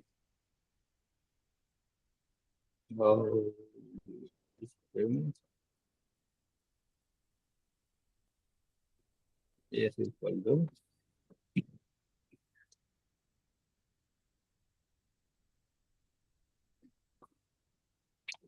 अब आपको ये याद है कि ये रेड क्यों आ रहा है? याद है? लिस्ट में। जल्दी बताओ, मैंने बताया था कि ये रेड क्यों आ रहा है? ये रेड इसलिए आ रहा है क्योंकि इसके ऊपर जो है हाँ। ना नेम स्पेस यूज होना चाहिए, system generic, collection of the generic. क्योंकि ये जो है ना, देखो जेनरिक के अच्छा। अंदर में आता है। ये है ना। ओके। अगर मैं इसके लिस्ट ऊपर ना। यूजिंग कर दूंगा, हाँ हाँ, अगर यूजिंग कर दूंगा तो ये आएगा। ये इसलिए नहीं आ रहा है। ओके। मतलब ये इसलिए नहीं आ रहा है। तो जेनरिक, अभी ये सब चीजें मैं बताऊंगा। तो अभी आपको थोड़ा थोड़ा जो मैं आने वाले टाइम के लिए थोड़ा थोड़ा स्कोप दे दे रहा हूँ कि भैया ये बताऊंगा। तो उससे क्या है ना कि आप डिस्कस करोगे तो वो हाँ। चीजें भी आपकी क्लियर होगी ना। और बराबर। उसके बाद ये हम कल पूरा मेथड कोशिश करेंगे, मतलब जहां तक फिनिश हो। क्योंकि सबसे इंपॉर्टेंट उसके बाद आपका उसका कॉन्सेप्ट आएगा। उसमें ज्यादा टाइम लगेगा। मेमोरी देखो, आज हमने आपको memory management all over finish कर दिया है। अब बट हम्म। अब नेक्स्ट टाइम मैं बताऊंगा तो ज्यादा बेटर समझ में आएगा। आज मैंने बताया ना garbage yes collector sir. Generation बताया, लास्ट टाइम बताया था कि स्टैक बताया, ही बताया। उसमें मैंने वो एक ड्राइंग बनाई ना, ड्राइंग बना के बताया ना कि यहाँ पे इसका क्लास का रेफरेंस आएगा, दूसरे से हम उठाएंगे। और फिर मैंने आपको एक जो ना इंट और वो दिया था, तो उसकी वैल्यू हमने वहीं पे असाइन कर दी थी। तो और उसके बाद एक्सेप्शन हैंडलिंग भी हम लोग बताएंगे। ये हम लोग जो है ना जीवे ये वाला एप्लीकेशन, ये हम लास्ट में करेंगे। आप विंडो पे भी काम करते हो क्या? हाँ sir. Window application, window application पे भी काम करते हो क्या? हाँ, विंडोज पे बीच में वर्क था, वो सर लोग करते रहते हैं, हम्म। मुझे कुछ रहता है तो बोलते हैं, मैं तो फिर एआई से कर देता हूँ, इतना मुझे नॉलेज नहीं है इसलिए। ठीक है, विंडो का करेंगे इसको, क्योंकि इसके पहले जो है ना एडीओ डॉट नेट क्या है, ये पहले जो है ना, पहले हम फंडामेंटल यहाँ तक करेंगे। यहाँ तक पहले हाँ। करेंगे हाँ, यहाँ तक फंडामेंटल ये कंसोल कंसोल एप्लीकेशन में करेंगे। और इसको हम बाद में लेंगे, एडीओ डॉट नेट भी बाद में लेंगे। फिर हम उसके हम्म। बाद असेंबली को लेंगे। डेलीकेट भी हम उसमें करेंगे, कंसोल में करेंगे। और कंट्रोल इवेंट भी हम जो है ना, ये भी कंसोल में करेंगे। उसके बाद लास्ट में मैं विंडो में मूव कर जाऊंगा। फिर उसके बाद ये सारे बता के फिर आपको VB.NET में भी बता दूंगा। अच्छा। ठीक है। ये सारा कॉन्सेप्ट मैं यस कंसोल में सर। कराऊंगा, कंसोल में करा के फिर आपको बता दूंगा कि किस में कैसे यूज करना है। अच्छा। ठीक है जी। यस सर, तो विजुअल स्टूडियो कौन सा करके रखना है डाउनलोड? तो जब से अभी कल से बताओ। वेरिएबल से हमें डाउनलोड एक कोड वो सब हाँ करना बताओ, रहेगा। हाँ, मैं भी अपने दूसरे सिस्टम में इंस्टॉल कर लूंगा। इसमें तो 10 है। तो आप बताओ किस पे आपको चाहिए। 20 to 26 आप बताइए, मतलब लेटेस्ट किस पे यूज करें, क्योंकि लेटेस्ट पे बेटर रहेगा ना जितना करेंगे तो। हाँ तो 22 है मेरे, 22 पे कर लेंगे। अच्छा 22 पे ठीक है। हाँ चलो, कल का टाइम क्या रहेगा? कल का टाइम रहेगा आपका 1 बजे से बैठना है, क्योंकि कल मुझे 1 बजे नहीं, कल मुझे 2:30 बजे कहीं निकलना है। 2:30 बजे? अच्छा, हाँ, कल ऐसा रहेगा तो देखता हूँ। फिर 2:30 बजे निकलना है, तो फिर 12:30 को रख लेते हैं ना, तो 2:30 बजे तक हो जाएगा आपका भी, मेरा भी हो जाएगा हाँ, साढ़े साढ़े, बारह हाँ से हाँ हाँ हाँ, 12 साढ़े 12 का कल रख लेते हैं। हाँ, तो कितने बजे रखना है, 12 या 12:30? तो 12:30 मैं से इसको 2:30 ऐसा रखते हैं। आप 12 बजे का दिमाग प्रिपेयर करके रखो हाँ, अपने माइंड में, 12 12 बजे। 12 रख लेते हैं, 12 रख लेते हैं सर, 12 से 12 बजे का फिर। हाँ, अगर ये है ना, मैं डाल ही देता हूँ। ताज वाले का नाम क्या था हमारे? अरे ये बनाइए। ठीक है। हम, मैं एक जो है ना नाइट में बना दूंगा, ठीक है। Okay sir. Okay. Yes sir. Recording तो स्टार्ट की थी मैंने, पता नहीं तो फिर ये तो स्टॉप ऑटोमेटिक होगा ये। रिकॉर्डिंग तो ये हो रही थी ना, मैंने क्लिक तो किया था ये अच्छा। रिकॉर्डिंग पे। पता नहीं। फिर ये रिकॉर्डिंग का ऑप्शन दिखा रहा है मुझे, मैंने तो क्लिक किया था। ये एक सेशन लेना पड़ेगा फिर, पता नहीं। चलो, मैं इसको स्टॉप करता हूँ, लेकिन इस रिकॉर्डिंग स्टॉप करने का ऑप्शन इसमें नहीं दिखा रहा है। मैं जितने बार कर रहा हूँ रिकॉर्डिंग पे, रिकॉर्डिंग ऑप्शन, स्टॉप करने का ऑप्शन नहीं दिखा रहा मुझे। चलो, आई थिंक स्टॉप करने पे ऑटोमेटिक हो जाएगा। ठीक है। अच्छा। हाँ सर। चलो, ओके। थैंक यू, कल ओके सर। 12 बजे मिलते हैं, ओके। Okay sir. चलो, अच्छा, यहाँ पे है ना स्टॉप रिकॉर्डिंग का ऑप्शन है।